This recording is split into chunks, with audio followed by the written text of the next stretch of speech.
everyone, and welcome to the Fortnite PlayStation Cup. Of course, I'm your host for the day, Life with Panda, and it's not just going to be me rocking throughout the day. We'll have extra special casters jumping in too, but before we get started, I gotta say, congratulations to all the qualifying players that have made it up until this point. This is no easy task here to make it to the finals, and you've done it, but let's talk about the broadcast today. Of course, this is going to be the European region to start. We're going to be going over the zero build version of this competition here for the PlayStation Cup. Now, let's go ahead and dive into a little bit more about how this is going to work. But before we do, we got to shout out, of course, PlayStation making all of this possible. You might be watching here live on Twitch. You could be watching it live on YouTube. But make sure to go check out the YouTube, youtube.com/PlayStation, to check out all of the incredible stuff we got going on. We have gaming videos, we have tips, tutorials, stuff, incredible stuff coming out on those social networks, and of course, PlayStation Gaming as well. So make sure to keep an eye on those.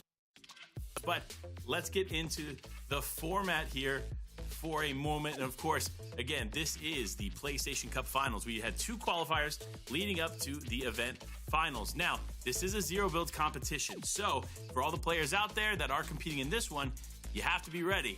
No cover can just be spawned for you. You'll have to make sure you play to the best of your ability. Now, there will be 100 players playing in this, as it is a solo competition. No team mode here for this zero build, and it'll be a total of 6 played. Now, you may be wondering, how do you get some points in this? Well, got you covered. The Victory Royale, of course, will be walking away with 30 points, but do not sleep on eliminations, because eliminations are valued at 2 points per elimination. Now, keep this in mind. While the eliminations are great, while placement is great, you really need to make sure you balance the two, because if you go over aggressive and go for too many eliminations, you'll run into a problem. If you focus too much on placement and don't get any eliminations, you'll also run into a problem. So it's super important to find the balance between the two. So definitely keep that in mind as we get these games going today. But newly added to the game, of course, is mid-match objectives. We've seen this in other competitive modes, now seeing it live in the PlayStation Cup. Now, here's how they work. Teams can actually go, which again, this is solo, so just solo players, can go out and open vaults. Now, for every vault they open in a game, they get 3 additional points. Yes, that is an extra 3 points just for opening the vault. Now, here's the big one, right? This is what I would be vying for in these games, and that is the Rift Loot Island POI. You already know, 4th zone appears and an island appears up in the sky. Players often fight for it, typically just for the loot that is up there in the capture point, which allows you to get that mythic drum gun this season, but now it's also worth 15 points to the team that captures it, which is just amazing, right? But speaking of amazing, of course, you already know, Fortnite prizing right here for the PlayStation Cup is massive. First place, walking away with $3,000, and of course, even just making it to the finals guarantees you at least $100. So a nice spread there throughout the prize pool. It's going to be really sick to see who's walking away on top. Of course, well, now that we talk about who could potentially walk away on top, we have to see who's playing, right? Because it's not me. I'm not out here playing this one. So it's going to be both over 100 players now competing here in the finals. And of course, we got to look at some of these players. So now let's take a look here. Malabuka, of course, big name here competing in this one. But I'm not the only one who has an opinion on these qualified players. No. I got my boy Oliver Bass up in the house with me too. Tell me what you're thinking about these qualified players. I'm thinking a lot. I'm glad to be here. I'm excited. Hopefully everybody in the audience can hear me, and hopefully everybody can also see the list in front of us. Like you said, Malabuka coming off of a huge recent event, and I have to imagine that's going to propel him into the event here today as well. But the best thing about the PlayStation Cup, something we have highlighted every time we've been on this broadcast, is you have to pay attention to every single name on this list. You might not know who Kazi is at the very beginning here. You might not know Exeter Zen on the right side.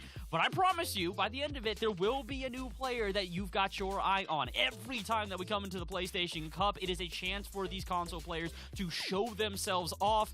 And Panda, every single time that we've done that, somebody has. Yeah, you're absolutely right. Again, this is one of those avenues for Fortnite players to showcase their talents in a new way, and also to find new talent, new up-and-coming talent through the console scene. Again, the console scene is the biggest scene in Fortnite.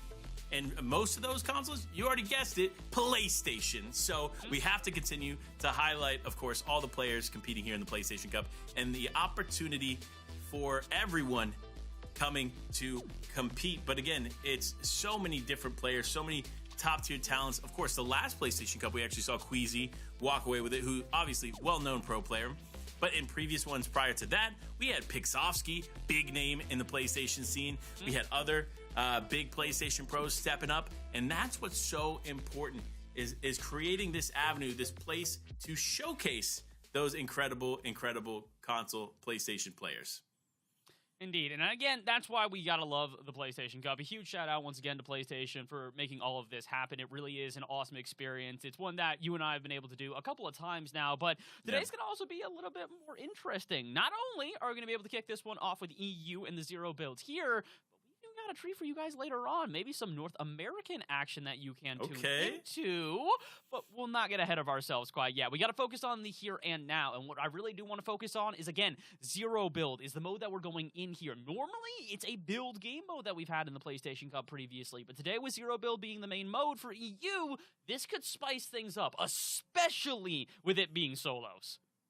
Yeah, obviously, solo competition in itself spices things up. So lots of action throughout the entire day. You don't want to miss it. It's going to be nonstop from start to finish. Now, of course, you might be wondering, how do you get involved? How do you get all the information about what's going on with PlayStation Cups and more? Well, we got you covered. We have the incredible Discord that allows you to connect at home with everything going on. Of course, you can go ahead and scan the QR code on the screen here, but join the PlayStation Tournaments Community Discord. This is where you can find regular updates on esports events, articles, videos, and meet with others to improve your game. Again, use that link on the screen, hit the QR code, either one, it's all you. Get connected in there. You know, you might see me, you might see Bash, you might see some of these pro players that are competing in the PlayStation Cup today in there. And that's because that's how you get involved, people. So I challenge you, get involved. Hop in the Discord, hang out with us, and of course, get involved with these PlayStation Cups. But Bash, man,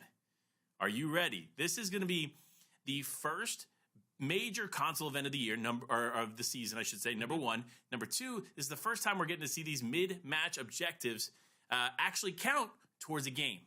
Are you ready for that? Dude, not only am I ready for it, but I'm interested to see the implications on top of that as well. Again, the big thing for me right now is capturing the Rifting POI. That is a ton of points that is just going to propel you up. And I have a feeling we're going to see a couple of players, especially in a solos event like that, who are very, very objectively going to be looking for that. Because if you're not going to be a fragger, if you're not somebody who can get eliminations and rack them up, if you're not necessarily somebody who can rely on themselves to get later into the games due to maybe losing some of those one-on-one engagements, you can focus on other ways to rack up points now. And I think it's a very important thing is to focus on just getting points where you can. Because again, Vault's very valuable, that POI very valuable. It doesn't matter how you get the points as long as you do. Because again, thousands of dollars on the line, no matter what. Just getting into the prize money, making sure to walk away with a little bit of cash in your pocket is the objective here. So I'm absolutely ready for it. These mid-match objectives are going to make this very spicy. Oh, it is. And again, 15 points for getting the capture point on top of the rifted POI there in the fourth zone. That is massive. That can actually change whether or not one team walks away ahead. So we'll have to pay close attention.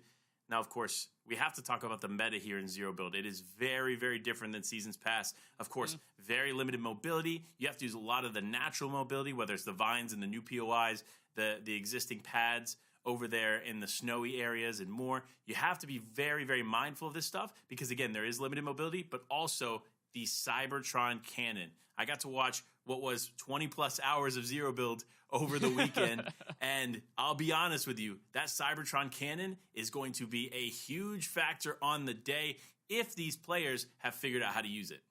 Yeah, that's the big one here. With the little bit of knockback that it does give you, it has started to challenge some players, especially when it comes to having a high ground. If you're on a high ground and in a really, uncomfortable position, all of a sudden you get knocked off of that if there's a little bit too much blowback from the cannon. And you don't really want to have that happen, especially in moments where cover is so scarce. Again, we only have the ability to have cover that is basically either made by the game or it's a porta bunker or something similar that is being thrown down. So you really do need to be very careful in these moments to not give up any shelter. And when the cannon is exploding all the shelter that you do have, it's thrown a little bit of wrench in everything. So these players today really do need to be careful. Again, this is why we talk a lot about those mid-match objectives becoming really important, because if you are exposing yourself, going through your resources, losing any sort of cover that you might have, maybe you shouldn't necessarily be putting yourself in the spotlight as often. It might be a little bit more of a sneaky type of day, maybe a little bit more stealthy than usual. But it's all going to come down to how you want to play. Like we said, multiple options here. If you want to try and get eliminations, tons of points on the board for that today. Placement points also valuable. Mid-match points valuable. Again, this is going to be an interesting one. Solos always seems to have some sort of strategic edge that players have to play around. I don't think today is going to be any exception. I don't either. And again, as in solos, you can't blame your teammate, right? It's something that is more often than not the case here for these players when they're playing in duos and FNCS and DreamHack and whatever else, right? It all comes down to this, which is you are an individual player. Every move you make is on you to make it correctly. So it's going to be close. It's going to be exciting. I can't wait to get into it. But again, it is time. Game number 1 is underway. And of course, we're starting off here with Mist landing in a nice spot towards the north side of the map. Remember, some of these areas have been completely taken over, shifted into new POIs, so we'll see how some of the new areas impact the game today. But he's landing the Citadel, opting to go for one of those tried and true POIs from the early beginnings of this chapter, and starting strong. Major hits here for Mist there, but not enough to convert that in an elimination.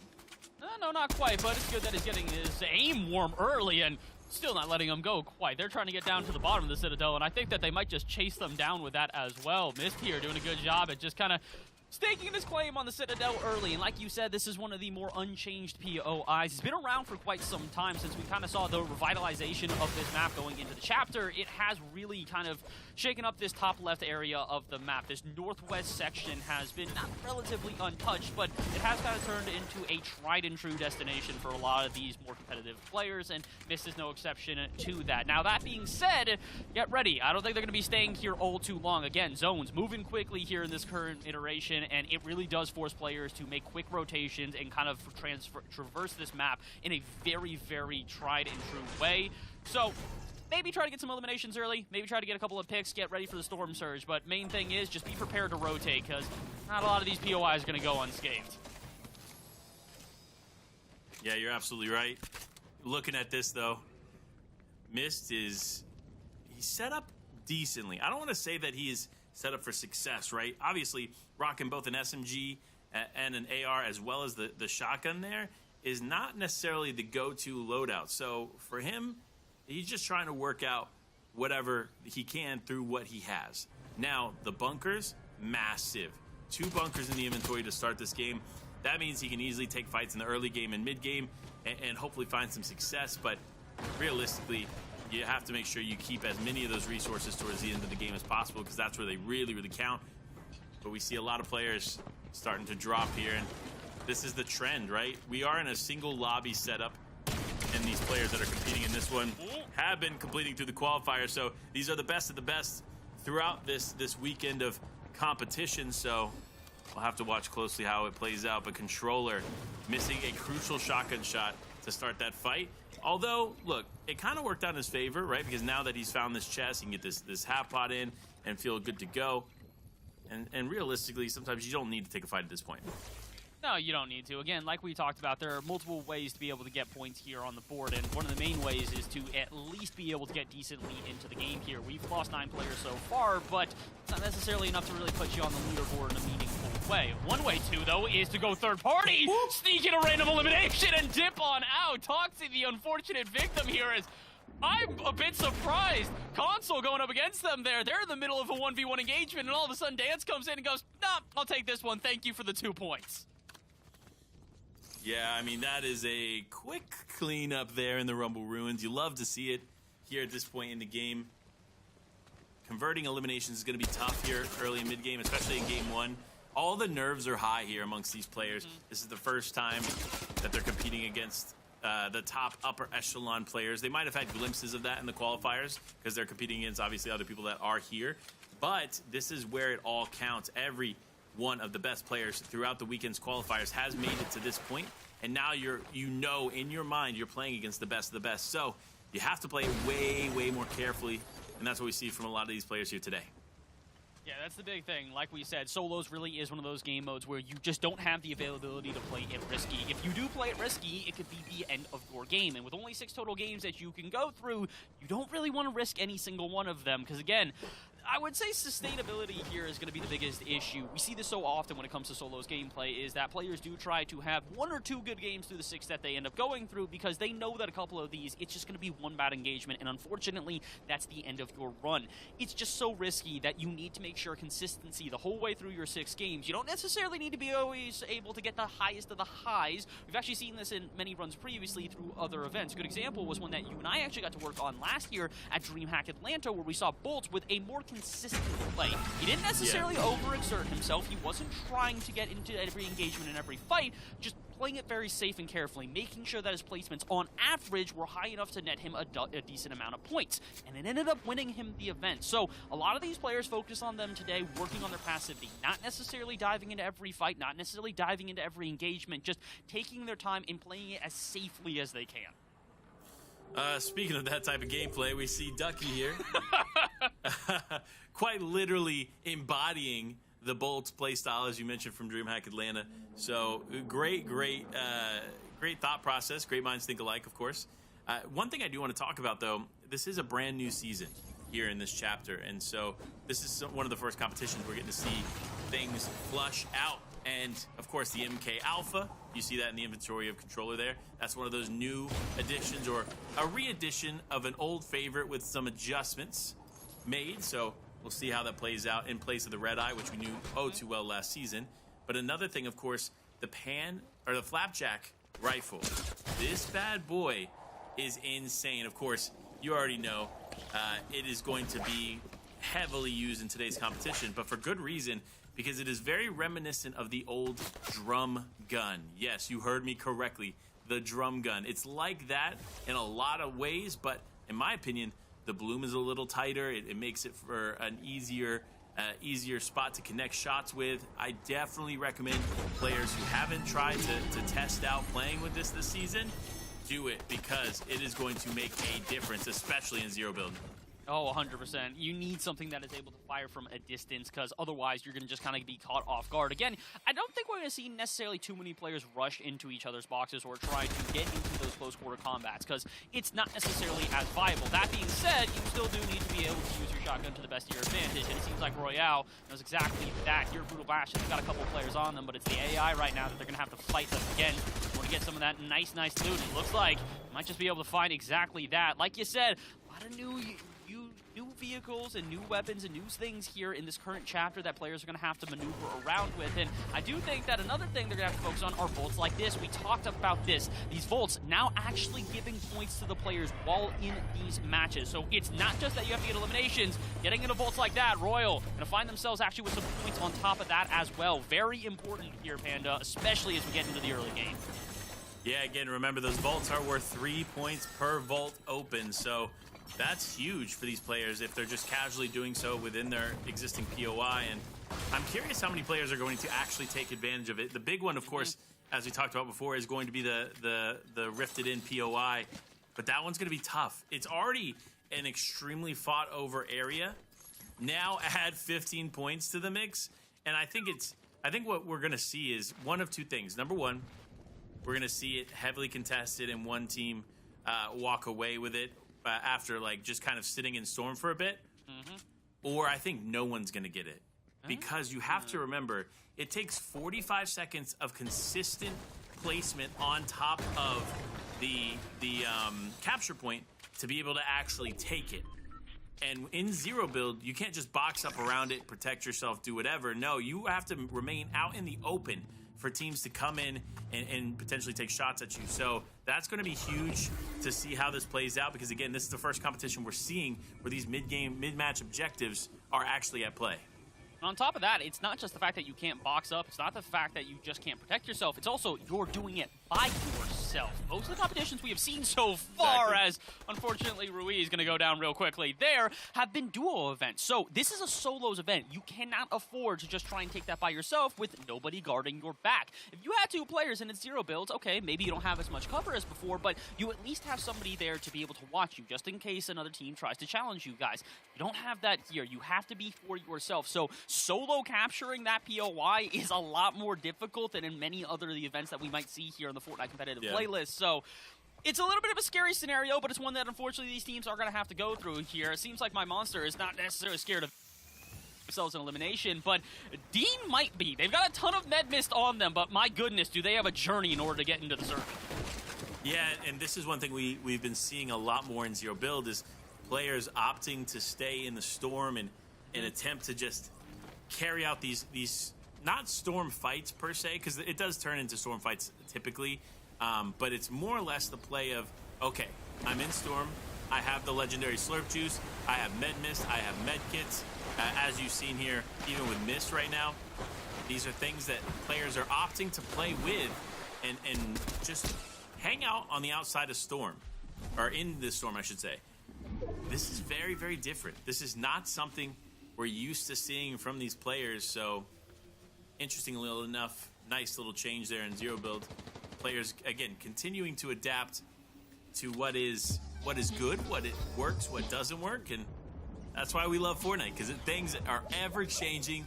You should never remain complacent, so with all that going on, we'll see how this plays out. And big shots start to rain in. It's actually Diagram going to have to take this one. Does look like Steph there in the distance. Needs to be careful. Both players, again, opting to play in the storm like we were just discussing. But Diagram doesn't really have too many heals, so it's going to have to be heavily reliant on what they can find along the way. And I can't imagine they find too much, because realistically, if the storm has covered this area, we've most likely had players here. And that's just going to make it more and more difficult. But now, though, we switch back over to Miss, who, again, playing in the storm. Lots of that happening right now, and now is the time, though. One of the new areas. And remember, if you're not playing this carefully, Baz, you'll get caught out just like that. This is what we've been talking about again. This is the big difficulty players seem to have with solos, is that they'll take rotations that are a little bit risky. They expose themselves for maybe a half a second, but that's all that it takes. If you've got a player that's got competent aim, who just knows how to dial in at the perfect moment, they're going to take you out in a quarter of a second. And Lefty might be one of those players. Looks like they're aware of the player underneath them and Jake, but not exactly sure where they are at this point. Taking a couple of shots with that AR, maybe trying to bust the roof to see if they can find them underneath, but they're going to find a little bit more difficulty than that, Panda, because not only have they found themselves here with a player underneath them, but they're also on the edge of the storm. They've got to be careful. Multiple other players rotating from that west side around them, so that's probably the smarter idea out of Left. He knows that they're not going to be solo there for all too long. Going to get a little bit of an advantage, get just barely into the circle, and this might now just be able to let them camp that out and wait a moment until eventually their players come into them, or you can rush on over to the Rifting POI. We talked about this. This is not only valuable for the loot that's on here, but if you can cap it, that's 15 points right then and there. Yeah, and I think the play is going to be run for it immediately, like you see here. Oh, and the bunker play, huge. This might actually work out in Butter's favor, but needs to stay on top of it. He cannot spend too much time away from it. Now, though, the other players are starting to opt to chase this as anticipated, so it's going to be interesting to see, can he maintain it in a moment like this, though. Looking at the loadout, probably in a pretty good spot to do so. I mean, not only are they in a good spot to do so, nobody's challenging them so far. It feels like they've got this completely uncontested, and you'd expect at least one or two other teams to start trying to play against them, but Look at that. You can see it. Butter, not only the only person there, they're going to get the cap, they're going to get the 15 points, but not a single other player decided to try and contest them. I'm a bit surprised. I mean, this kind of goes to the theory you were talking about before of where either A, we were going to see an absolute dogfight of everybody just kind of piling on, or B, we would just have nobody try to cap it. And I think everybody thought it was the latter of the two options. They're all going, all right, this is way too hard. It's going to take too long. I don't want to try and go fight for this. But only one singular player was like, I'll still take the fight. And it happened to be Butter. Yeah. And Butter gets away with an absolute whirly of easy points. I don't really know how else to describe it. Yeah, I mean, look, take the 15 points, man. Those are huge. Again, if you don't know, 30 points is a win. So getting this capture point is literally half of a win, people. Wow. That is massive when you're considering placement. Considering it against placement points, but consider it against eliminations as well. To even equal that, you need, or to beat that, I should say, you need 8 eliminations. 8 eliminations is 16 points. The capture point, which takes 45 seconds in the game, is 15 points. Let that sink in. Players, if you're not running for this and you're not fighting for this, you're doing something wrong.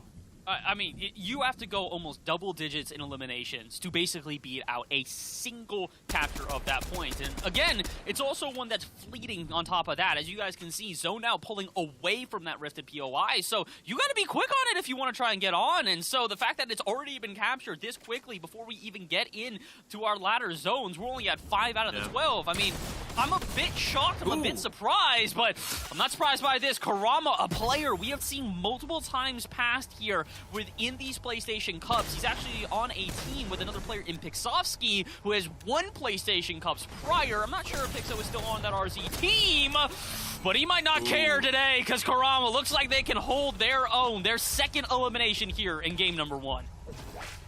Showing up in a big way, and that was a shield bubble.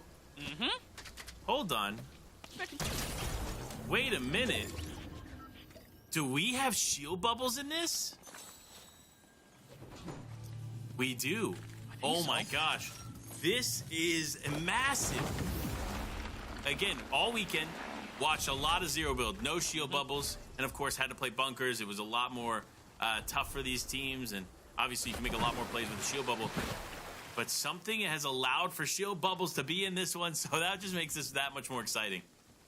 It makes it fascinating as well, because I have to imagine, even if they are in this, they're probably pretty limited resources. So Karama pulling that one out here with over half of the players still remaining. We're at 57 to go, so kind of using it in a desperation time, but understandably so. As we saw, that 1v1 engagement was not going in their favor initially, so might as well just keep you in this game a little bit longer. 2 eliminations to get you a decent amount of points, but if you can stick in this one way longer than this, also get some placement points on top of that. Very important here, like we said, a multitude of different ways in order to get yourself on that leaderboard, whether it's through elimination, through placement points, or maybe a little bit of both.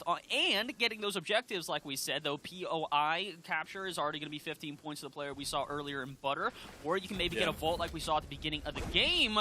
But apparently, they're actually a little bit in abundance. Second use here now of the bubble, and this time it's with Lefty, a player we've checked in on prior, who now has 3 eliminations. So, looks like they might be going for their 4th here, Panda Extreme. Not in the best of positions here against a player that is fully ready to go. Yeah, and Lefty doing a good job of controlling the fight here with the bubble, and it didn't matter. There was nothing you could do here to take that one as Lefty confident in the way he was playing. But no, immediately gets turned against him. Again, this is what we were talking about before. Playing in Storm. Lots of teams opting to do it, thinking that it's the strategy, but now it's being overused in a way that causes every fight to turn into multiple third parties. And this is what we've warned about. Again, solos really is such a game mode that if you make one single bad rotation, that is all that it takes. In other games, you got a teammate that can maybe back you up. You know, throw down a shield bubble if you do find it and try and get you back up, revive you, get you back into the game. Don't have that option here, so you really do need to make every one of these rotations careful, including here for Oh, now, I'm a bit surprised as it seems like they're trying to rotate in, but there's multiple other players around them. I'm expecting somebody like Karama, who's in front of them, to maybe do a quick 180 and recognize that there's other players around, because, again, these late rotations into the zone are going to catch a lot of these players off guard, especially with how many people we still have remaining. We're halfway through these storms, and we still have over half the lobby to go. Panda, this is how it goes in zero builds. I know that, but man, has this game one already been stacked. Yeah. And this is what we were seeing, right? Obviously, we weren't necessarily seeing it in the qualifiers. We're seeing it now in the finals, and that is massive stacked lobbies. And again, stacked almost to the brim here, because remember, we're in Zone 6, right? Typically in Zone 6, you're seeing about 15 to 20 players left.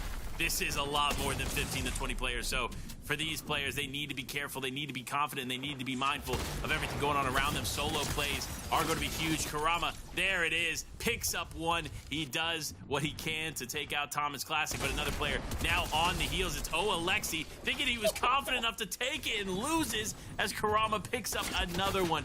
Wow, what a fight indeed, and here comes more. The fights just don't end, as now he could potentially get another one. No, he actually has that one stolen from him from yet another player appearing, folks. That is the difference between solos and team modes. In team modes, you'll see 1-2 fights maybe in the storm, but here in solos, everybody fights everybody.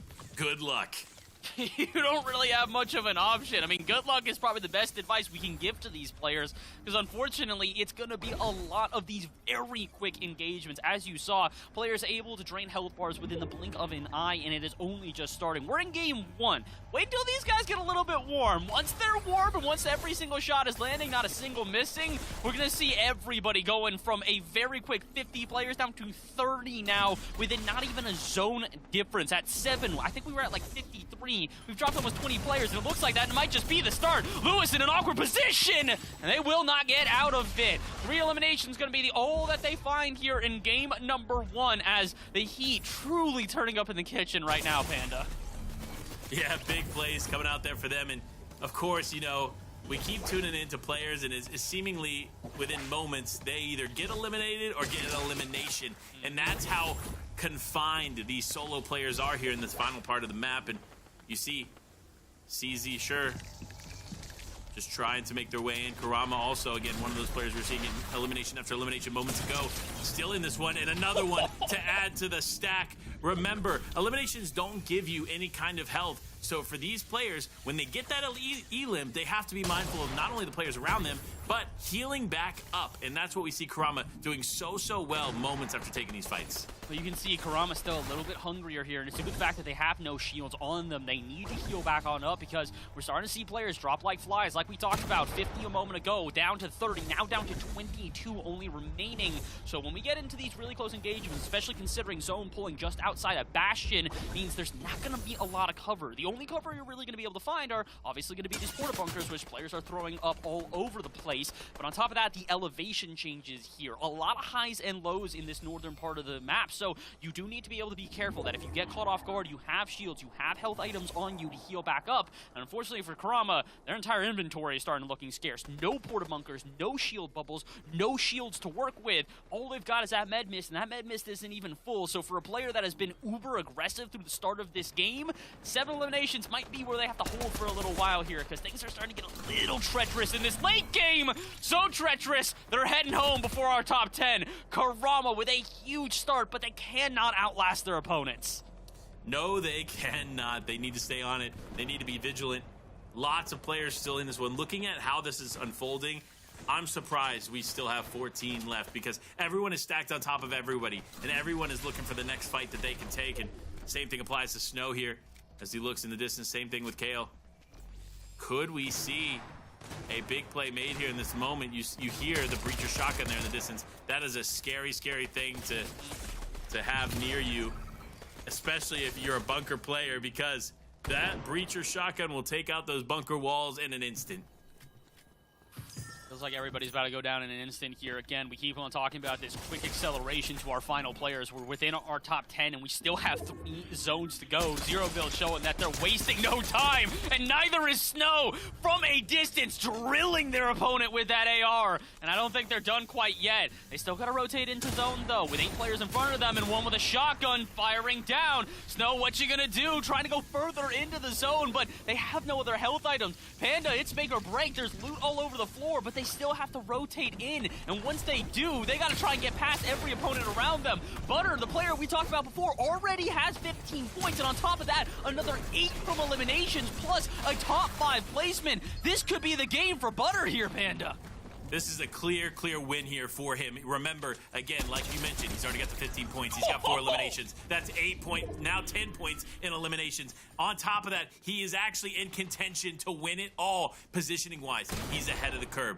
Player-wise, he's ahead of the curve. Points-wise, ahead of the curve. The only thing left for him to take is the win from Snow. But Snow, if he has anything to do with it, he will fight till the very end, making sure that no one else gets those points but him. And we talked about it, he needed health items, and he has found some, but the issue is zone's pushing him in. He's going to be exposed in the middle of the Bastion here, and his opponent doesn't catch him off guard. Leon is right in front of him. Jay Seaver has the option to take shots, but they're opting not to. Again, we talked about this. You have to take every solo engagement very carefully. With only 2 other players besides them around, every single shotgun shot that you make is not just a signal to the opponent you're fighting, but it's the other opponents within the lobby, and they're fine with that. But CJ Ver is going to finish it off. Snow goes down to the storm, and all they need is 1 more shot with that pistol, and they'll take home the victory royale. Game number 1 is theirs. This is not what I was anticipating whatsoever, right? Again, Butter had every advantage there in the final moments, and unfortunately dropped the ball. It happens, but I'm going to be honest with you, it doesn't matter for Butter, just because he got the catch point, right? Just because he got that checkpoint there up on the floating POI, he will easily be in first place. But of course, you know, so many teams, so many players here competing in this one. It just makes it exciting to see how this first game breaks down, but there's 5 more after this. The action is not even close to done yet, so get ready, because anything happens in the next 5. I'm very ready. I'm very ready. And again, like we talked about, the leaderboard, which will be up in just a couple of moments here, might not be as clear-cut for CJ Ver as you guys might be thinking. Because, again, we have to highlight the fact that we saw Butter capture that POI more or less uncontested. Actually, not even more or less. Absolutely uncontested. And that's 15 points to them. 15 points, 5 eliminations, and making a top 3 placement. Even though CJ Ver definitely has found themselves that first place victory royale, there's still very much a world where that is not even enough to take home first place here coming out of this first game. Yeah, and again, Butter, I think clear first place. I don't think anybody can even touch that. But it's going to be close through the remainder of the leaderboard, and here it is, starting off strong. Of course, while this is the standings from game 1, this is not the actual breakdown of the leaderboard, because you see first place has total 34 points. Butter, who came in second, 50 points. Again, look at that, 16, read it and weep, 16-point lead over our game winner. Wow, what a spectacle. And again, it's all from that POI. Take out that POI, take out the 15 points, it would still technically be the lead of Butter there. They'd be at 35 versus the 34 we saw to CJ Ver, but it would only be a single point difference. And again, that's not the only way to earn points outside of the usuals. We talked about it, eliminations, placement, obviously going to give you points. But not only is it the POI capture, it's opening vaults as well. So for a couple of players in here, their placements and their points might look a little bit odd to you guys, but remember, vaults are going to give you guys 3 points as well. So there's a plethora of ways to earn points here in the PlayStation Cup. And so for some of these players in the back end who maybe didn't do too well in this first game, don't worry, you not only have 5 other games, but you got a myriad of different ways that you can earn your points. So, as we look through the rest of the leaderboard here, unfortunately, a lot of players walking home with a point or 2 total, but that's okay. Like we said, Panda, we have a long way to go here in the PlayStation Cup for EU. That we do, especially now. One thing I do want to mention, of course, we have some incredibly notable names here from the PlayStation Cup scene. In the PlayStation scene, Aoxy is one of them who, while played in that game, didn't find a lot of success early on, meaning that they ended up dropping in the bottom half of the leaderboard. But that's not the type of player that they are. And that's just what that kind of just shows the value of the Game 1 leaderboard, right? It's good, it's cool to follow, but realistically, it is not the end all be all, because Game 1 is about getting up the nerves, making the mistakes that you're going to make throughout the day, and then simplifying and making everything better and focus on the adjustments. So we'll see how many players can focus and fix those adjustments as we get ready for game number 2. But Bass, I got to ask, right? There's one thing we didn't see in that. I don't know if you noticed, the Cybertron cannon was absent. I was really expecting that, especially end game, especially when we're right around the Bastion. We talked about this. One of the biggest advantages of that is just blowing down walls, just absolutely exploding everything around you. And you'd really expect that to be used as sort of an entry frag for a lot of these players, but we really didn't see that. Almost nothing at all, especially in the more open areas around the Bastion. So, bit odd. I'm thinking it's not in. That's what right? It's got to be. There's no other way. So this is what's interesting, right? Because again, this is the first tournament that we're getting to see in the Zero Build tournament playlist. So this is the first time we're getting to see what is active, what's not active. And of course, the Cybertron cannon, while it was super impactful in Zero Build events over the weekend, it was not present here in this one. But what was present was the shield bubble, which again, such an impactful item in Zero Builds. Great to see it here. Glad to see it in the fold. And within a few days, you know what we're also going to have in Zero Build, Bass? Oh? The Shockwave grenades. Yes, we just got notice right before the weekend started. Shockwave grenades coming back to the Zero Build playlist. So while this is the last event we're going to see without them, I still can't wait to see what it's going to be like with them. Of course, you know, PlayStation Cups here coming and showing out how to put together a Zero Build tournament. Love to see it. Can't wait to see more support, of course, for the PlayStation community. Now, though, we got to get ready for game number 2, and I gotta press you a little bit about a prediction, right? Okay. I want to know, based on game 1, we got to see all these players, some new players, some players that have been existing in the scene. Which one do you think can run away with the win? And what are some players that we still should probably watch out for?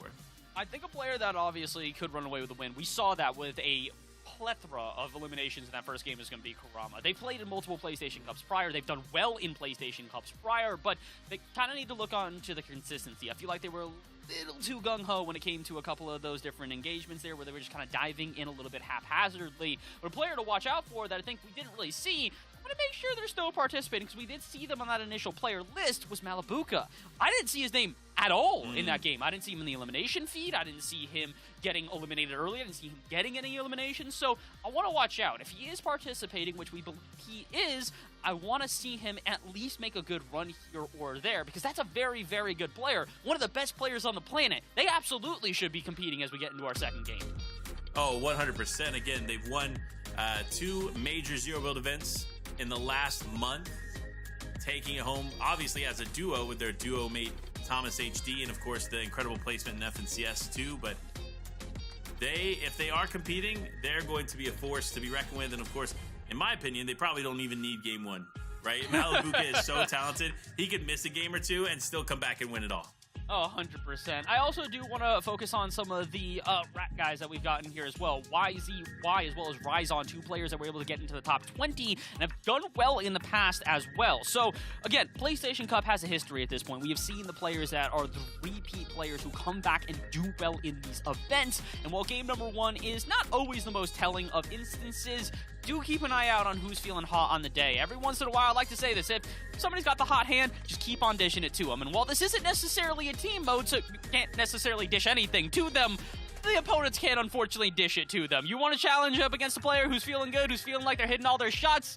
I mean, power to you. I'm thinking it might just be a mistake. So watch out. Players are going to start to get warm as we get in off the battle bus and into our second game. Again, we got 6 total to play, so we're at about the 1/3 mark after we get out of this one. So not make or break if you can't turn around your day by now, but at this point, you need to at least be getting started, starting to get some eliminations, starting to get some points, and like we said, a plethora of ways to do so. Yeah, we'll be watching closely as all these players drop in here for the game number 2 of the European Zero Build Cup. Now, remember, this is just one of 2 PlayStation Cups we're actually going to be covering today, and one of 4 PlayStation Cups played on the major regions of Europe and NA. Because remember, there's a zero build as well as a standard BR for Europe and a zero build and standard BR for NA. But when it comes to NA, we're going to be covering the standard BR later today, so don't forget that. Make sure to tune in for that as well. It'll be not too long after we complete here in Europe, so make sure you are aware and tuned in for all of that action. But speaking of action, of course, Lucas, we have to highlight this player. Seen quite a bit of them in the recent year. And so, interestingly enough, opting to pick a no-name area to just take whatever chest they can and then rotate around. And then, of course, our Game 1 winner and JCE deciding to opt for the new POI of Shady Stilts here. Beautiful, beautiful area for sure. Can't wait to see what they do with it.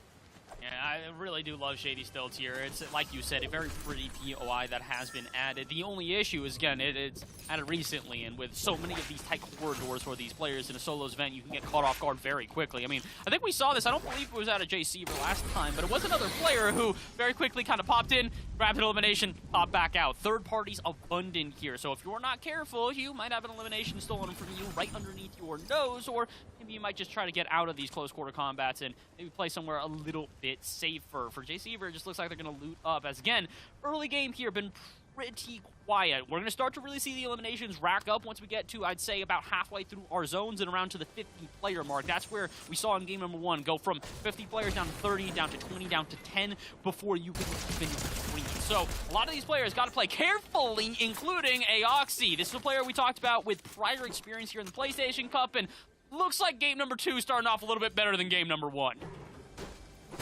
Good start for sure here for Aoxy, and you know he's excited, emoting already. Good start. Curious if they'll be able to keep it going, though. You know, Aoxy, top-tier player here in the PlayStation Cup, so I can imagine that energy is going to maintain. It's going to keep going. But for Noms Fishy, a player that we didn't get to see too much of in game 1, may not be able to see too much of in game 2 as they take a major shot from another player close. He is opting to go up top. Great play on his part, right? If you can get into a nice little hidden position and heal up and get back into it, you might be able to win this fight, but it does look like that won't be an issue for him. The other player opting to just keep looting, keep rotating, and in my opinion, probably the best play.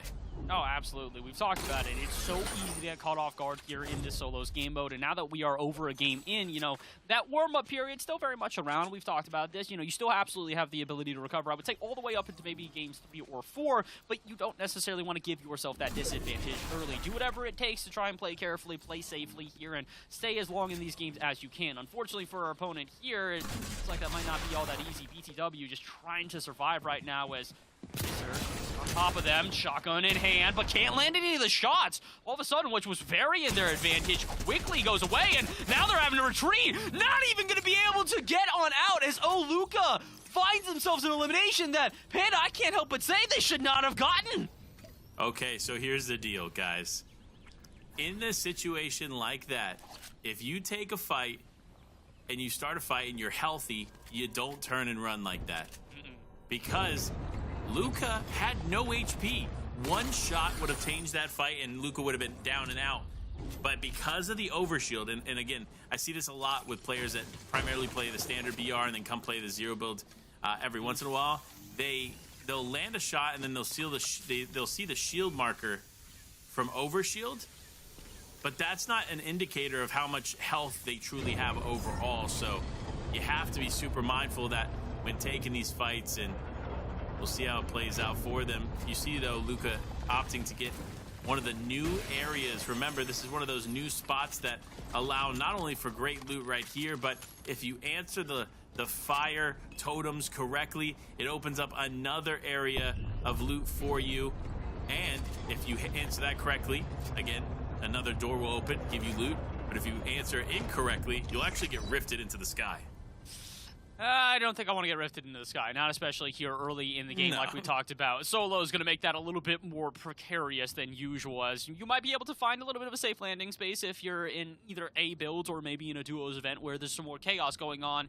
But when you just kind of paint a bright red target in the sky for any player to shoot at, Yeah, I don't recommend that one here. So, luckily enough, looks like they should be doing all right versus our couple of players up here by Brutal Bastion. They're going to have to move relatively soon as the zone is closing on them, but we've got, what, 5 players here lurking around the Bastion? Feels like we're going to have some shots going off relatively soon. Yeah, it's gonna be a brawl here in a moment, because remember, the NPCs are officially out here or have come out at some point. The vault may already actually be open based on this spot here, but if the vault is not open yet and somebody has the key and they're just kind of playing chicken with it, the moment that somebody goes for it, you'll see players just instantly drop into it. But Royal actually opting to focus on players rotating around the POI, not necessarily the players in it. So for me, that's an indicator that Royal doesn't care as much about the vault as they do about the eliminations that could potentially come from players rotating in. A couple of players are thinking, I'd imagine they're thinking about rotating in. Like you said, that vault not only valuable for the loot inside, but directly getting points for that. So a lot of players kind of thinking right now, but it's kind of all we're really seeing. We've talked about this. It's a very slow drop-off here at the beginning of these games, and although we're through to our second zone, or just about to be, excuse me, it kind of feels like players are a bit hesitant to take these engagements. Ryzon, a player that we've talked about a couple of times here on the broadcast, able to finish in the top 20 in our last game, but even Gear, they're a bit hesitant. They do not want to overstep their boundaries and get into one of these fights early that leaves them in a bad position. Because again, if you get a good game number 1, you do want to play game number 2 a little bit more safely. Try and build on the initial lead that you have, because you know other players are going to play a bit more haphazardly. Somebody in the top 20 might go out within the first 20 in the second game, and then all of a sudden, it's a much more wide-open leaderboard, and especially for players like Royal here, or Royal, excuse me, who just have a launch pad that they can use. They don't necessarily need to try and make a quick rotation. They have a quick rotation at their disposal, so play it safe rather than sorry. I think it's the motto right now as we get through our second game and get into our second zone. Jakes, I don't know if this is safe or sorry, a little bit of in-between. They're spending a lot longer in the skies than I would have recommended. Yeah, I think this is one of those times. Yeah, I was about to say, this is one of those times that you'll probably get away with it more than later when the zone is tighter. But there's still going to be players that see you in the sky and punish you, and that's a perfect example of what can happen in those situations. So for It's Jake, you got to be mindful that as you continue rotating on, and Royal, probably one of those punishing players, has a nice little position here. Does probably realize that there's someone close, but just not sure where they're at, and you see the haphazard movement. Wait, quickly realizing that somebody moved, and that's the beauty of that in-game system for hearing that allows you to see directionally where players are, and sure enough, they're going to go ahead and take some shots and try to break in and potentially breach this wall. Shield bubble does come out, though. And it keeps them at bay, but only at bay for now. We'll see how this fight continues on. As no, it is J-Bear going to get caught out by another player unsuspectingly, but Royal wants this action too. He doesn't want to lose this elimination, as it looks like PA Cammy was able to get it, but now Royal in a big way taking home the elim he so desperately wanted. Huge for him to convert on that. Take my elim once, shame on me. Take it twice, shame on you. And, well, the shame is going to result in Royal getting themselves their first elimination here in this second game. And again, a lot of loot around that as well, as they're just on the edge of the zone. And honestly, they got kind of lucky on this one. Nobody around them coming in from outside in the storm. Nobody in front of them that they're going to have to traverse through. So Royal might have set themselves up for a pretty easy rotation to get later into these games. And again, like we said, you're not really going to see players going out all too quickly up until maybe that 5th or 6th zone. And you're not going to see players leaving Brutal Bastion for a long time. I think we had 5 or 6 players at Brutal Bastion before the zone closed and the storm started to go over it. We still have 4 players here and a 5th one just a little bit north, all lurking. They all want that Vault, Panda. One of them has the key and is not showing it. Yeah, something is happening here that I don't even know how to truly call it. You look up just north of Brutal Bastion, there's somebody sitting on the hill waiting for these players to rotate out. There's one sitting on opposite sides of each other, one sitting towards the middle, and everyone just waiting. I don't know if they're waiting for a capture point. I don't know if they're waiting for the vault. They're waiting for something, but somebody's going to have to make a move fast, because you see Old Jen here has very little HP, is going to be able to pick up this med kit, and sure enough, is actually going to opt to go for the capture point. And at this moment, the other team, or the other player that was here in the POI has opted to move. But remember, there was still that player just north there on the hill, and they've decided to move down the hill too, so could potentially be a point of contention here. However, nothing happening quite yet. Kind of feels like everybody's waiting for somebody else to make the first move right now. Old Gen might be technically the first move, honestly, considering the fact that they are kind of putting a target on their back by opening up this POI, but we'll have to check in on them in a little while here. Unfortunately, we're going to check in on Zig, and they're going to very quickly be sent back to the lobby. Unfortunate, as Act's going to find themselves their second elimination so far here in the second game. And double porta bunker. All right, building themselves up a little bit of a fortress early on, and not a bad idea. Frenzy feels very much within the zone, so just going to kind of take their time and get sturdy, get ready to go, get ready to rock, as more engagements will be coming. And again, tons of loot on them, even extra porta bunkers and shield bubbles to work with. So my goodness, look at the Fortress of Solitude that they have built so far for themselves. Yeah, you gotta love the first thought that comes to these players' heads, and it's like, oh, I have extra resources? Let me just throw all of them down. Which, it can work, don't get me wrong. But more often than not, it's better to know that they're there and potentially go back for them in the future if you need them than it is just to use them all right away. But you see a new item dropped right there. Yes, that is brand new to the game for all of you at home. It is the Kinetic Boomerang.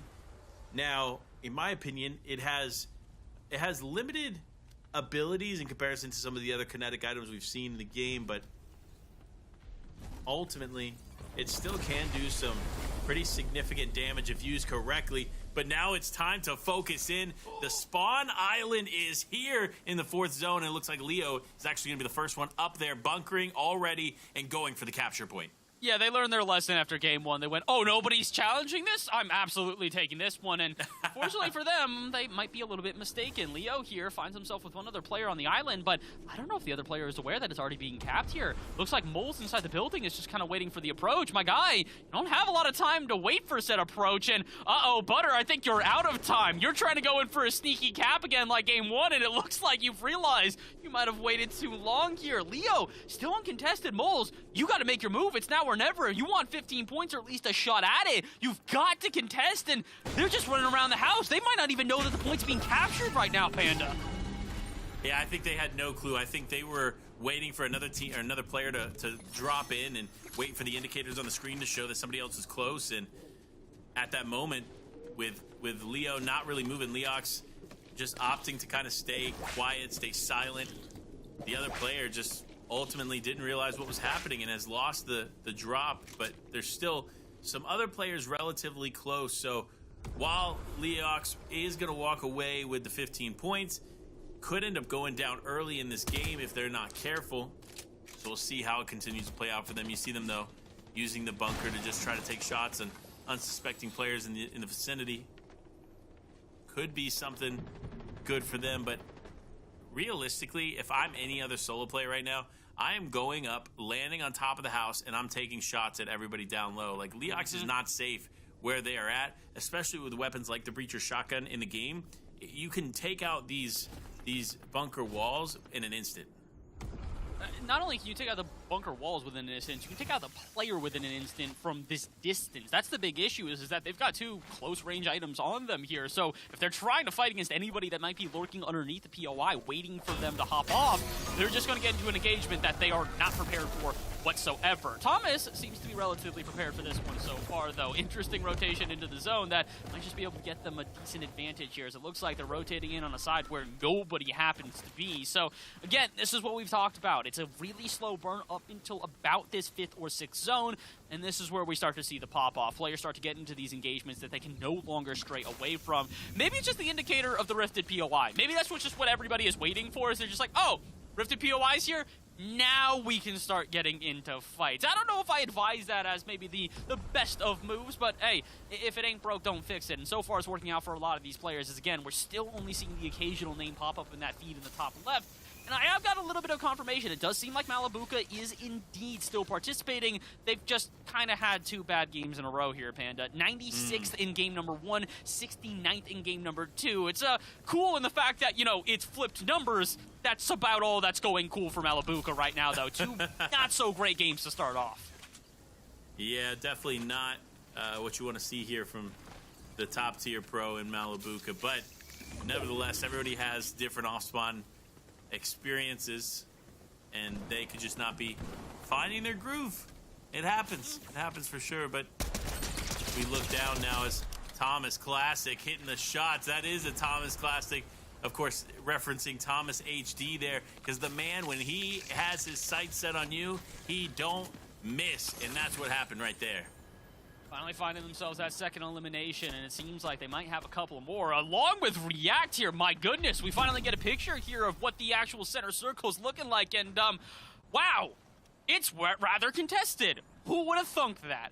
At this point, it definitely feels like we're still kind of waiting, like I said, for that pop-off moment of where everybody starts to get going, and might have already found that Ducky, a player that we hadn't really focused on before, but I do want to keep an eye on them as their name pops up in the top left, a player that is relatively prominent, or at least been seen a couple times in PlayStation Cups past, but again, we've talked about this already here today. These PlayStation Cups, a place to prove yourself. If you are an unknown player, very similar to JC for the player we saw at the very beginning of the day, this is where you establish yourself. This is where you show yourself to the larger Fortnite competitive world. I mean, we have examples already of players who have done that. Pixovsky, a player who has won PlayStation Cups in the past, then went on to team with Queasy for the Console Cup, and they won that too. So this is where you can put your name out there, show yourselves to those Tier 1 pros, and even get the chance to maybe play with them if you are good enough. Mole's absolutely a player good enough, but unfortunately their awareness has kind of left them lacking so far here. 0 eliminations, despite the fact that they were in a 1v1 opportunity on that rifted POI, and it looks like they've actually gone off the POI and still not found themselves an elim. Yeah, and you know what? Look, if you're going to play patiently off that area, so be it, right? If you're going to play patient, good for you. But at some point, you have to realize that you're going to have to move. And if you play too patient, teams will establish themselves ahead of you.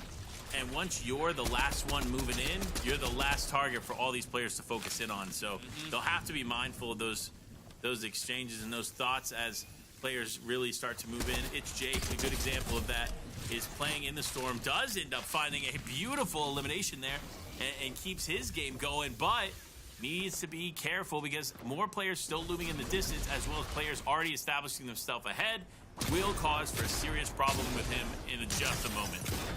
Lefty been a problem for a lot of players so far here through these 2 games, and it seems like they're only continuing. A 4th elimination, and it looks like a 5th might just be on the horizon as got a player above them, plenty of shotgun shots to spare, and a port bunker that can now kind of hold up in. Looks like, wait, somebody dropped on top of them. They're not even aware that Lefty has kind of outmaneuvered them. A quick ring around the rosy could give Lefty their 5th elimination and maybe even a 6th. More players on top of them as a Lefty racking up the points right now. Racking up what is a phenomenal game here for them. Big plays come through. Can they remain consistent? That's the question. With that level of aggression, it's going to be tough. And Snow back on the grind. They don't stop. We saw them in game 1 find a very solid finish. I believe they're top 5 to finish that game. Looking for another top 5 finish, though. He's on a hunt. You see, shots going to rain in on every player zip-lining across, not letting anybody by. Anybody that is out in the open, get ready because Snow is coming for you. They are just raining shots from a distance on everybody, and so are some of the other usual names here. As you can see, Lefty picking up yet another elimination. Butter still in this one as well, picking up eliminations of their own, and Snow doesn't want to be left out of the party. They'd like an elimination as well. They're taking shots from a distance. Unfortunately, that one not going to net them another 2 points, but they know there's still another player lurking within that porta bunker. Poke your head up, and that might just be the last thing you do here in this second game. Lining up the shot, waiting for their moment. I think they might have missed it. React dodging every bullet that is fired at them, and unfortunately for Snow, a chance at a third elimination very quickly gone. Maybe they can find another to the porta bunkers to the left of them as shots just continue to rain. This is what we talked about. You hit that 6th zone and everything goes absolutely haywire. From 50 players down to 24, 23. I can't even speak because players are dropping before I can even recognize it. They are literally dropping like flies in a moment's notice. We can go from 23 players to 10 to 2 to 1. And that's how it's going to go here in the final moments of the zero build game. And here it is. Snow going to be dropping players at the hands of them. But Butter also getting elimination in the feed too. We'll have to make sure we keep close tabs on them as they were the top player here going into game number 2. But or is that Evo? Evo XY right there. Potentially going to get caught out, and sure enough is Snow going to go for that big elimination. Doesn't quite get to convert it, but also takes a little bit of unnecessary damage along the way.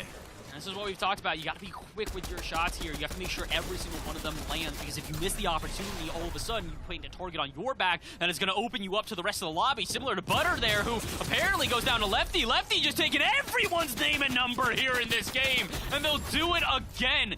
8 eliminations, and we still have 16 to go. Almost double digits here for Lefty, and honestly, at this point, I'd be more surprised if they don't hit double digits than if they do. Yeah, I'm in the same boat as you. I think this is a very clear win here for Lefty. Big shots again. Oh my gosh. Get this AR out of this man's hand, because with him holding it, he's taking this whole lobby by storm. He doesn't miss a shot here in those moments, and that's where those moments count. So, will he be able to continue though?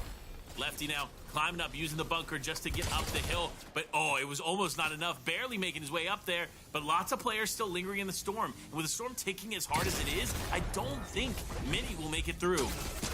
Lefty might be able to, though. I think they should have gotten their 9th elimination. Looks like it's stolen from them. That one's not going to get stolen from them, though. Tucker, unfortunately, going to be heading out of this lobby, heading home real quick. With only 9 players to go, feels like everybody else might follow suit. React's going to be one of them. Birch another. We're down to 7 left. And we're not in, and again, these zero build lobbies continue to deliver earlier in these games than we were expecting. Not even to the 9th zone, just barely getting there now. And more players dropping there.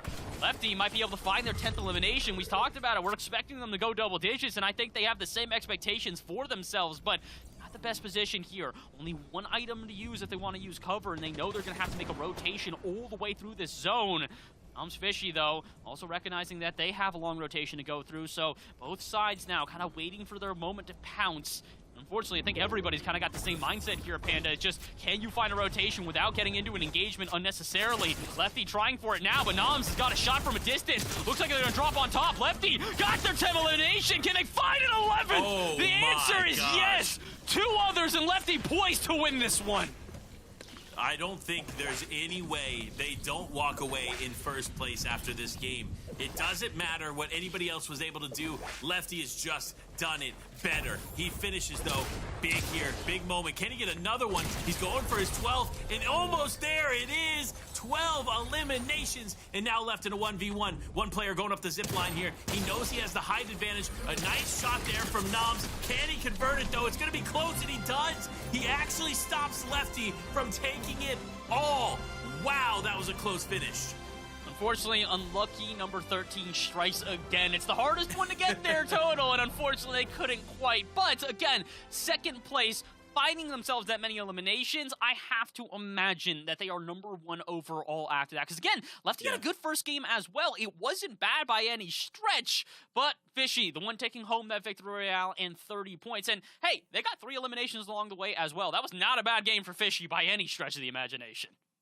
No, not at all. Phenomenal finish there for Fishy. Of course, not as many eliminations as some of these other players have had finishing off, but still, great game, great win. But it really comes down to those mid-game objectives too, right? Because we've seen players opening vaults. We obviously saw the player who ended up getting the floating POI. So all these extra little points to the edges here are going to make a difference, and we'll see how it plays out on the leaderboard. But Jake's, man, oh man. And here's where Lefty really started picking up the pace, right? That was the 5th elimination, and then it comes to this moment, of course, trying to go for 13. Can't necessarily convert it, as Noms Fishy had a different plan for the way that this game was going to go. And of course, congratulations to Noms. But here you have it. That was just the standings from game number 2. The overall leaderboard obviously looks a little different, but 2nd place, 49 points in 1 game. Like, absolutely that is insane. serious. It's crazy to think about, but the other crazy thing I do want to highlight before we go off of page 1, look on the right side, 12th place, Leox, finding themselves technically third most points in this game at 32, and again, it is due to that POI capture, that rifted POI, going to give you 15 points. So despite not getting into the top 10, they still finished top 3 overall for points walking away from game 2. We have to keep highlighting it. It is so important for you to get points wherever you can. It doesn't matter if it's eliminations. It doesn't matter if it's placement. Get the points where you can. With Bolts and that POI now giving out a huge amount of points, absolutely take advantage of that. We had a couple of players do that here in this game, but unfortunately, not everybody really taking advantage of this second game here. As you can see, more players going down. In 69th on that last page, we didn't get to highlight them, but again, Malibuca is in this one. They're going under a different name, under JCC15, so you got to keep your eye out for them. Although they haven't popped up on the leaderboard really all too prevalently through the first 2 games, I don't think Malibuca is going to be a non-factor tonight. That's a little bit of an outlandish statement. Yeah, and honestly, if it is Malibuca, right? Because we could see these players, they could have potentially baited us, but Malibuca, Queasy, they all play in these, and they may be opting, remember, to play in the standard BR version instead of the 0 build one, because we have players like Akira, Pixovsky, Queasy, all very well known, obviously, for both different game modes, but with both of them being an option here in this PlayStation Cup this time around, we could see them play in a different one, so we'll obviously be trying to tune in with that as much as possible. Unfortunately, not necessarily on the broadcast, but personally here. So we'll watch how that plays out for them. But of course, remember, this is 0 build now, but we got some standard BR action for you later today. If you love the build mode, don't worry, because later on we have NA coming to you hot to bring you another set of games there and a different way to play. But before we can get into the next game, we got to toss over to a quick break. So make sure to stay tuned. We'll be right back.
Welcome back, everybody, to the PlayStation Cup featuring Fortnite. Again, your host, Panda and Bass here, breaking it all down. 2 games down, 4 games to go, and we got to talk about the overall leaderboard, right? We've been watching a lot about the standings, but not necessarily as much about the specific leaderboard that impacts, of course, all the prizing at their end. And sure enough, Butters did enough to stay in the top spot, but Lefty right there on his heels.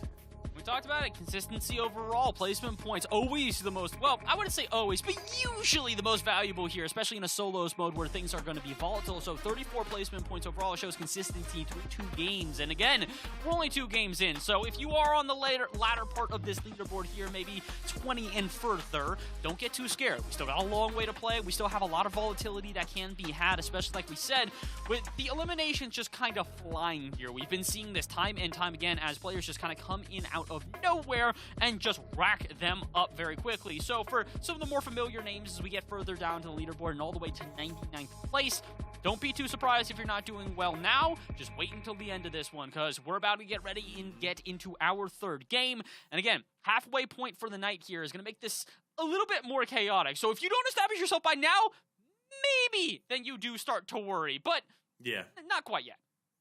Yeah, not quite yet indeed, but we'll see how it continues to play out as we get ready for game number 3, almost to the halfway mark of this zero build competition. And again, remember, lots of action going on throughout the day. Don't forget to tune in as well later for the NA standard BR action too. So we got it all breaking down for you. But here it is. Game 3 gets ready to go and commence. Bass, I gotta ask, do you think Butters can do enough to stay up at the top? Or can Lefty maybe sneak one of those floating POIs or remain consistent enough to kind of overtake that first place spot? I think it all comes down to, does Butter recognize the fact that now that Rifted POI, which they had uncontested in game number 1, can they recognize that it is now contested and they need to be a little bit more advantageous here in game number 3? They do that, 100% I can see them holding on to that first place. But if not, Lefty is going to have their name and number written down. You know they've got a little sheet of paper, and they're going to be looking for that name anytime that it pops up in the feed, trying to figure out if they can get a chance to take them out early because they know who their direct competition is. And honestly, I think the other big thing, I don't think Lefty's going to be satisfied without a VR here. They were one single elimination away in game number 2. Game number 3, you know they're coming into this one just rearing to go. They're going to have shots everywhere, and I doubt they're going to miss many. So, yeah, I'm gonna think Lefty for right now. I think they're going to be my pick for sure, but let's see if maybe Butter can make that adjustment and get another Rifted POI. Interesting. We will see how it plays out for them as we dive straight in with Monster. Of course, you know, listen, I know a guy named Monster. He's a buddy of mine, you know. You may have heard of him. Monster D-Face. Shout out to the homie. But this Monster is on a different level. You know, I'm going to say this. He started game 1 pretty strong. Game 2 got at least a few points there. And with that little bit of consistency in the first 2 games, obviously it's not top-tier consistency, but a little bit of consistency there. He puts his name in contention to be in the top 10 finishing off the day. But it really depends on what happens in the next 4 games, as these 4 games are the deciding factor of who really walks away the champion, walking away with $3,000 in the first place spot. Because, again, so much money on the line for everyone competing, and you know you want a piece of the top prize. Oh, absolutely. Thousands of dollars to be able to get here. And again, this can really be not only an event that is going to show you off in terms of being able to get a little bit of change in your pocket, being able to, you know, have some of that financial stability, but on top of that, it really is a chance to prove yourself. Like we said, the greater Fortnite community is watching this event and is watching with very bated breath. They are trying to see who's going to maybe be the next console player to pop off, because it's just kind of how it goes. We've seen this in so many esports, including Fortnite, of where players start off on a console and, you know, play through their console and start to get a name for themselves. They maybe move over to PC or to another console, and then they find themselves even greater success. To be honest, I don't even know if you have to do that. With the current specs you have on the PS5, yeah, you can run a PS5 all the way into FNCS. So, Lefty, keep on trucking with your PS here, dude. My guy, you're doing great on the PlayStation, and honestly, I think you're doing great on the day as well. You find yourself going into Game 3, not necessarily as precarious a position here as Tong, who has found themselves in a 1v1 early on, and I don't think they're going to get escaped from it. Unfortunately not. Second elimination of the day goes here to Salam in game number 3. You know, listen, you were talking about the PlayStation and how just valuable it is from a spec perspective. Honestly, I want a PlayStation for every room in my house. Right? Because, like, I want to be able to, like, you know what, like, okay, my office, sure, I'll play Fortnite in there. And then I want to go downstairs, and then I want to play, like, on a 4K screen. I want to play one of those beautiful, beautiful titles that, like the Spider-Man titles, of course, and others, like, being able to just go in and play what PlayStation has to offer at the highest level is so cool to me. And I feel like every experience requires like a different monitor, in my opinion. So listen, go out there and get a couple different PlayStation 5s, test it out on different monitors. I promise you'll see exactly what I'm saying. Because for me, like I love, obviously for Fortnite, I love like competitive gaming setups. That just makes sense, right? You want the higher refresh rate monitor, the HDMI 2.1, so you make sure that you can actually handle the FPS that the PlayStation 5 actually provides, because it's crazy that a console can do what it does. And then, of course, at the same time, you kind of want to have a 4K monitor because you want to play some of these beautiful games that are coming out on that monitor. And the only way to do that is if you are playing on that monitor. But again, 4K monitors aren't necessarily competitive gaming monitors. That's why you need multiple setups, guys. So everybody just go out and buy like 3 or 4 PlayStation 5s. I think that's the right play financially, especially if you win first place, man. You walking away with your piece of the prizing and just spend that on some PlayStations. I truly do love you, Panda, but that might be the most bougie statement you have ever made. Go buy a couple of PlayStations. Okay, I mean, hey, listen, to each their own on this one. To Ducky, they might just need to survive. But here's the greatest thing of if you do have PlayStations for different setups, for different games to compete on, you can compete on a multitude of them within PlayStation. Again, we've talked about this before. PlayStation, not just doing the PlayStation Cup here for Fortnite. We have got other titles that you can compete in. I believe Street Fighter and Tekken, some of the newer ones coming up. So, yeah, grab a PlayStation, get involved, get into the competitive sphere, and play whatever game you really do desire, but make sure you pay attention to Fortnite, because the action, like we said, is only continuing to turn up here as we get through our first zone or so, and it still feels like players are just not shying away from these early fights. Slappy Shore is not usually a place, or at least not so far here today, that has been hotly contested, but my goodness if we don't have a battle for the roofs right now. Yeah, you love to see it here, but for we hit those, he just doesn't hit those that matter because you can't take a fight from that angle, right? Obviously, Max FN, we actually saw Max FN here compete over the weekend in the finals of a major zero build competition. So right back at it on their PlayStation, and they competed on console. Like, to be clear, they were on the PlayStation 5 over the weekend too. So it just shows that you don't necessarily need a PC anymore. You can go out and get that PS5 and play with the best of them. So we'll see on how that goes. But you know what? Not everybody necessarily has a PlayStation 5, right? We talked about it before, and because old gen probably rocking the PS4 and still yet finds his way into the finals.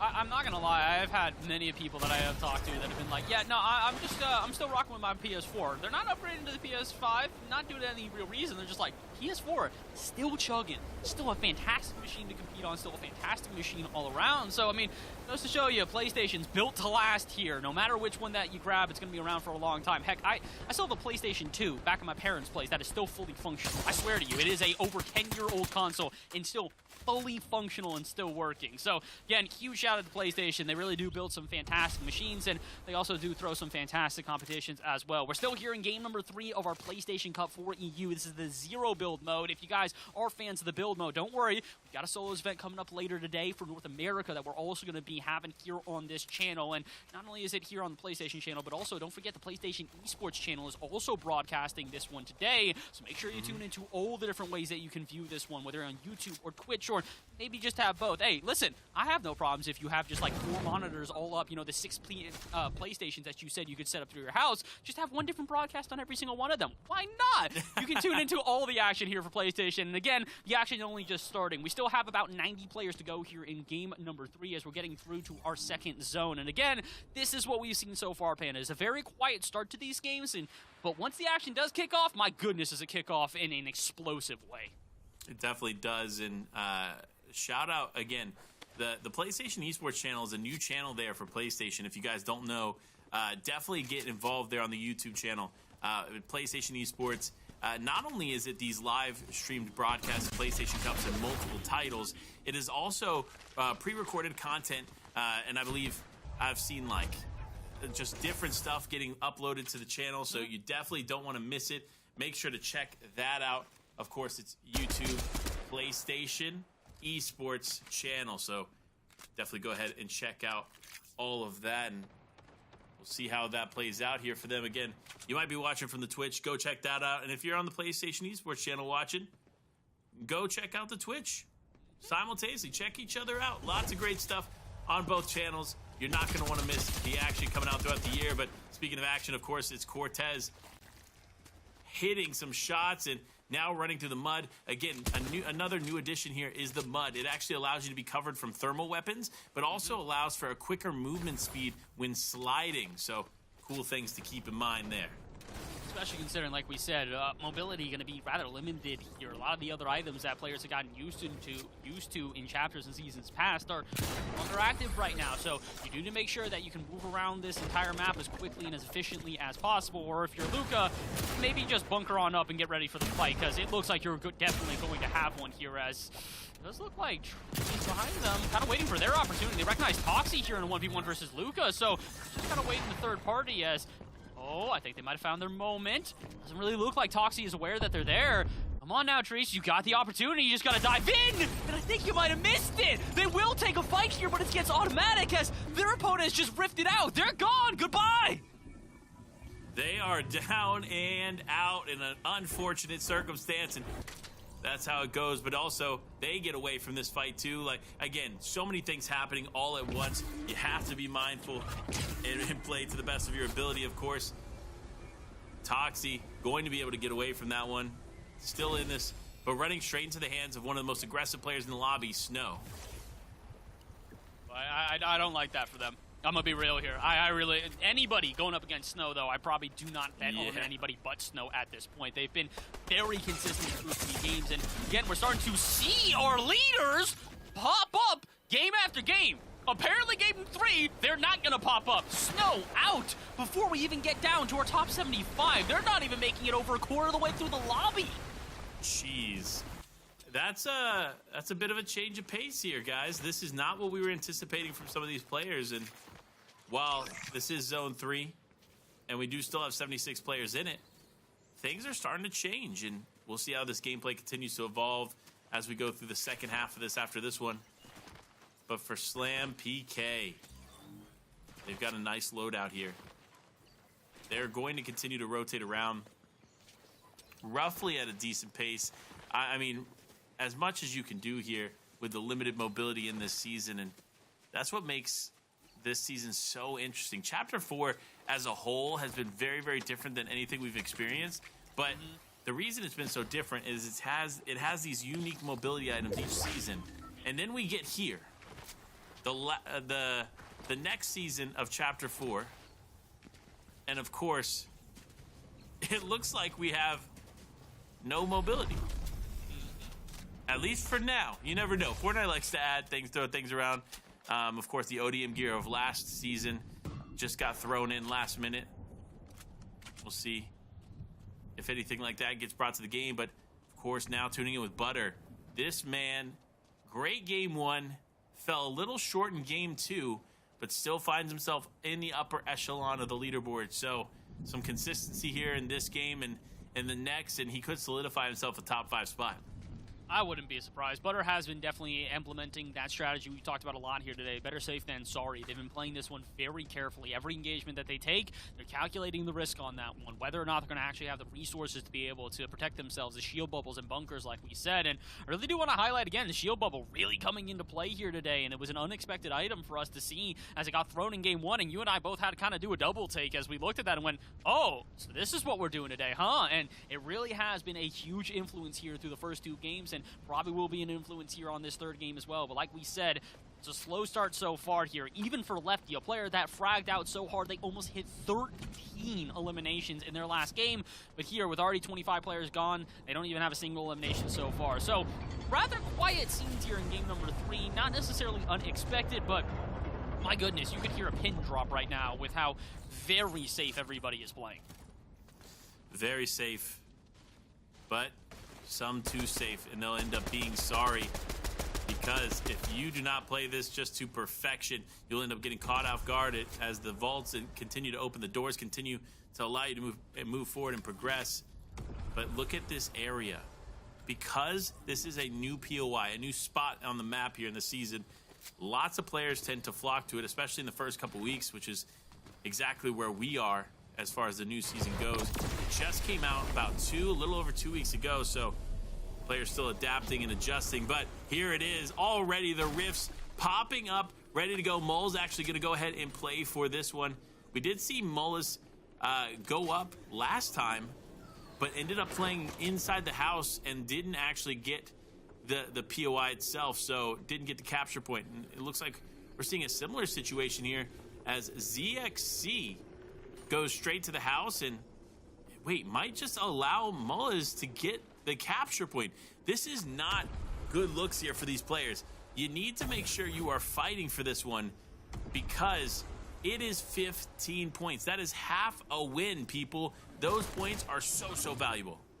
It's crazy to see that it really is a flip of the script. Bulls learned from their lesson last time. This time, Caesar, though, seems to be trying to take a page out of their opponent's books, but Moles will not be bullied. They find themselves a very quick elimination, but they know the point's still going to be further contested, and they only have big shields on them. This is going to take a second for them to pop this pot, so you got to be careful. They were almost captured on that point, but now they're going to have to retreat and retry again. So looks like the passivity we saw through the first two games when it came to this Rifted POI no longer standard. So much so Moles is going to have to duck on out of there. Ducky chasing them down for that elimination.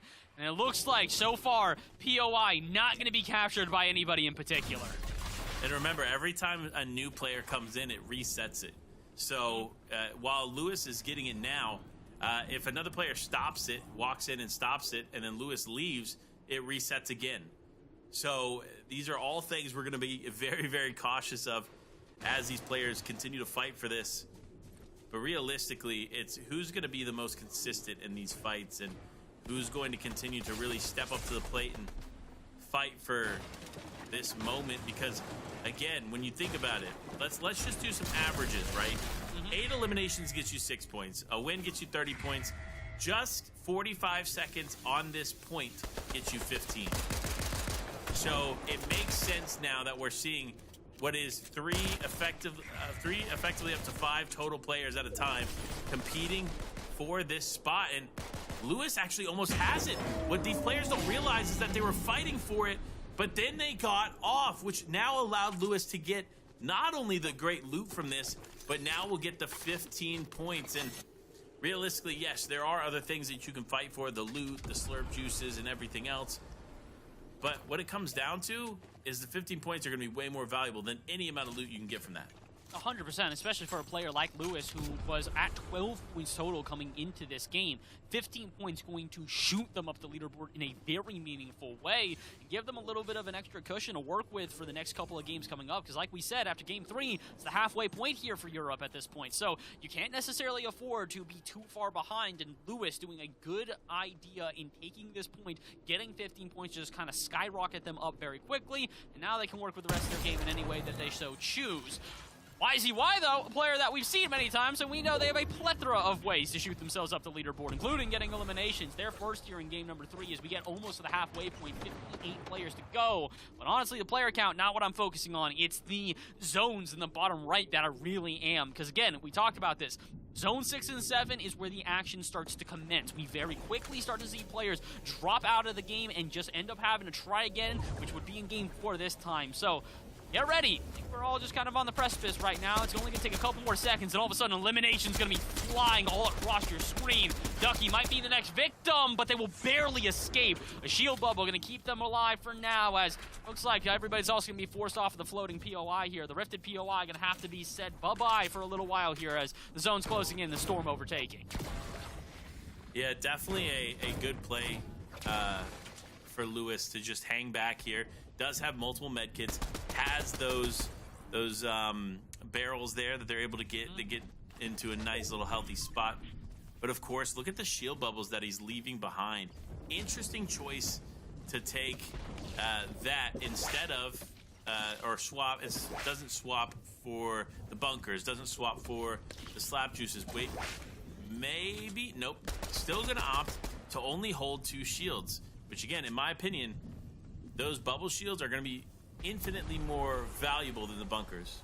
And we've seen this a lot today. We've seen a lot of players with this sort of interchangeable cover that they've had here today. Again, shield bubbles, we've been seeing a lot of this, where it's 2 shield bubbles, 2 porta bunkers. And it kind of feels like there's a reason behind that, that if you are going to throw down a shield bubble, great, you are going to have, you know, unlimited cover. Nobody's piercing that, but they can also charge in and know exactly where you are. So the porta bunker is a kind of different utility all around, where you can actually hide yourself a little bit better. There is direct cover, which you can hide behind and also evade your opponents with. Whereas a shield bubble, you put that up, that's a huge signal to everybody around. Okay, somebody's within that bubble over there. There is some player around there versus a porta bunker, which at this point, it might as well be a natural build. We've seen them thrown all over the map here, so you never really know if somebody's hiding within one, using one as a bait maybe to try and get somebody to come in, and then they're hiding just a distance away to be able to take shots from a distance. So there's versatility to each of these utility items, and I think that's what players are kind of focusing on right now, is making sure to give themselves the best advantage possible when going into these fights, especially for a player like Lewis, who is not necessarily a fighter. As we've seen, 0 eliminations, and although they do find themselves with some points here through the first couple of games, and also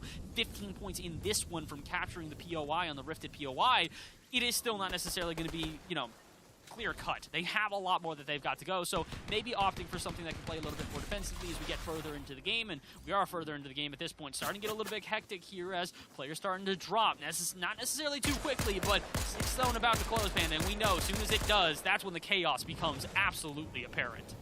The chaos will ensue here as we get ready for these next final moments. Lewis finally making his way off the POI and diving in with the bubble. Going to be just on the edge of Storm here. Needs to be careful, as a couple other players have already established themselves just ahead. Looking at the zone, though, it's going to continue to pull north here, at least this time around. And there it is, the beautiful Breacher shotgun. Alongside it, though, you see the augment at play here for Ducky, the mythic munition, giving them that mythic pistol. That is basically one of the scariest combos as far as what you could do in the game. And one other thing, of course, you saw it there for a moment.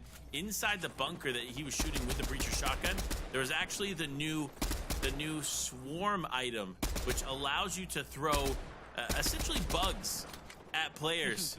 And they just swarm the player, doing both damage to the structures as well as the players inside. So all things of super value here in this game. I haven't really seen a lot of Swarm be used so far here today, but again, we've also seen a lot of very quick combat. Unfortunately for the Swarm, it's great for baiting out players. It's not necessarily going to be a quick solution, though, to a 1v1 fight. Seen a lot of players, like you said, offer that Breacher shotgun. That has been extremely prevalent today in many of the fights that we have witnessed so far, and we're about to witness a couple more fights as well, maybe between Thomas and Act here. They're lurking from behind, but they've got 2 problems right now. They've got no health items on them. They got a distance to go. Got to get into the zone. 5 health! Not going to keep them around here. Storm going to take them out. Oh, Alexi actually going to get credited with the elimination there, but unfortunately not going to work out for Thomas, as they are quickly taken out of this game. And Lewis, they don't only get points from strategy, they also get them from eliminations as well. They're first to the game, going to net them a couple 2 more, and be looking for even more. They're going to have to stop for a second, grab that slurp juice, and maybe loot on up, but I don't know if that's the end-all be-all. They still got a distance to get into the zone, and once they do get there, they better be prepared for a fight. A fight indeed, getting ready to ensue. Lewis actually missed a flopper back there as well. That could have been enough to at least get him back and healthy, but it doesn't matter as he dives straight in, gets another elimination. And that's not only going to be the elim, but some more resources drop for him to use. Great play on his part. Another player right there on the heels, gets some shots, but not enough to connect that into an elimination. Now, though, he just takes a step back. He's got the mud effect on him, remember that.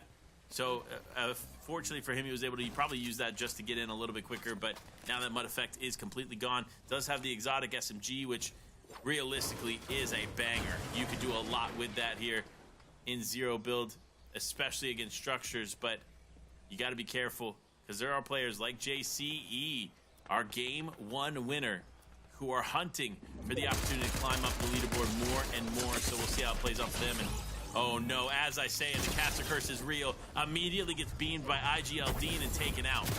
It's a bit unfortunate. You can see JCE just waiting to look for that one chance to get an elimination, get themselves a little bit extra points early on in this game before we get down to our top 20. And unfortunately, this is what 1v1s and all of these engagements start to turn into, is just a third-party bonanza as players from a distance taking shots, stealing eliminations left, right, and center. Lefty, no exception to that. Can they get another, though? It's them versus Extreme. They will not survive. Lefty goes out just as we enter our top 20, and I don't even know if Extreme actually stayed in this one as well. Looks like we're just seeing eliminations everywhere as more and more players going down. Indeed, Lefty technically credited with the elimination on Extreme as the Storm takes them out, but they'll get the points for it. Points do come through there, but it's not enough to just get a few points here and there. You need to be consistent. You need to do big things as Jesper looks to go up against Lewis. Lewis hasn't stopped finding elims. And there it is. He tries to get a shot. He does. He actually connects a decent amount of damage, but Lewis actually just playing on the back foot might be the mistake as he opts to just push forward towards other players instead of just taking a direct fight there with Jesper. Still alive, though. Seems to slip away. Another bunker does come out. That'll probably protect him for a little bit longer.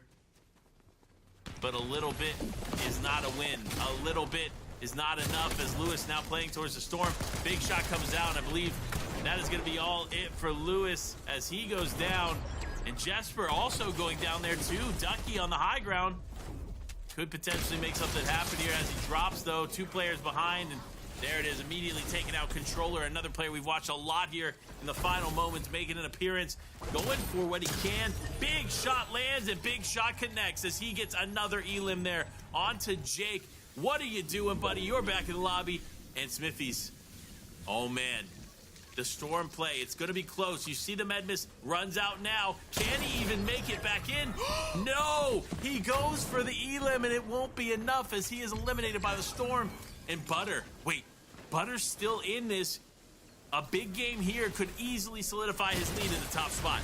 Well, especially considering the fact that they're in a great position overall here. 2 shield bubbles still on them, so even if one of these players tries to press, they've got some cover, and they don't even need it. Their 5th elimination of the game will net them a victory royale here in game number 3. And I gotta say, Butter, consistency unparalleled so far here. We've seen many of our top competitors try to survive like Butter, but not Lefty, not Snow. Nobody could do it but Butter. I mean, honestly, phenomenal finish there for Butter. Again, remember, game 1, Butter gets the floating POI and does enough to actually get a top 5 finish. Game 2, Butter doesn't necessarily get a top 5 finish, but finds himself in the top 15. Then now comes up in game number 3 and walks away with the win. 5 eliminations on him as well, I believe. So that's going to be a huge finish for them, despite these other players like Mullis going for the POI and getting those 15 points. I don't know that it'll be enough to overtake him. This win now easily solidifying him in the top spot. Oh, 100%. And on top of that, I do want to give at least a little bit of highlight, though. You saw them there for a second. Monster definitely won some nice elimination from them. But Ducky, another player that we said going into this game to keep your eye on, we were starting to see them warm up, and they really warmed all the way up to a boiling point in this game as well, finding themselves a plethora of eliminations, a top 10 finish. So, yeah, this is starting to get a little bit more chaotic than we might have anticipated as we find Butter with another huge point total, 40 points. Gonna net them the first place victory royale and the most points coming out of game number 3. Well, and remember, Butter had 50 points in game 1, and that was with the checkpoint, right? Now 40 points in game 3, and I believe they had like 15 to 20 points in game 2. So again, it wasn't as many points as they were the other games, but that's going to be enough to put them in the top spot and put them significantly ahead of second place.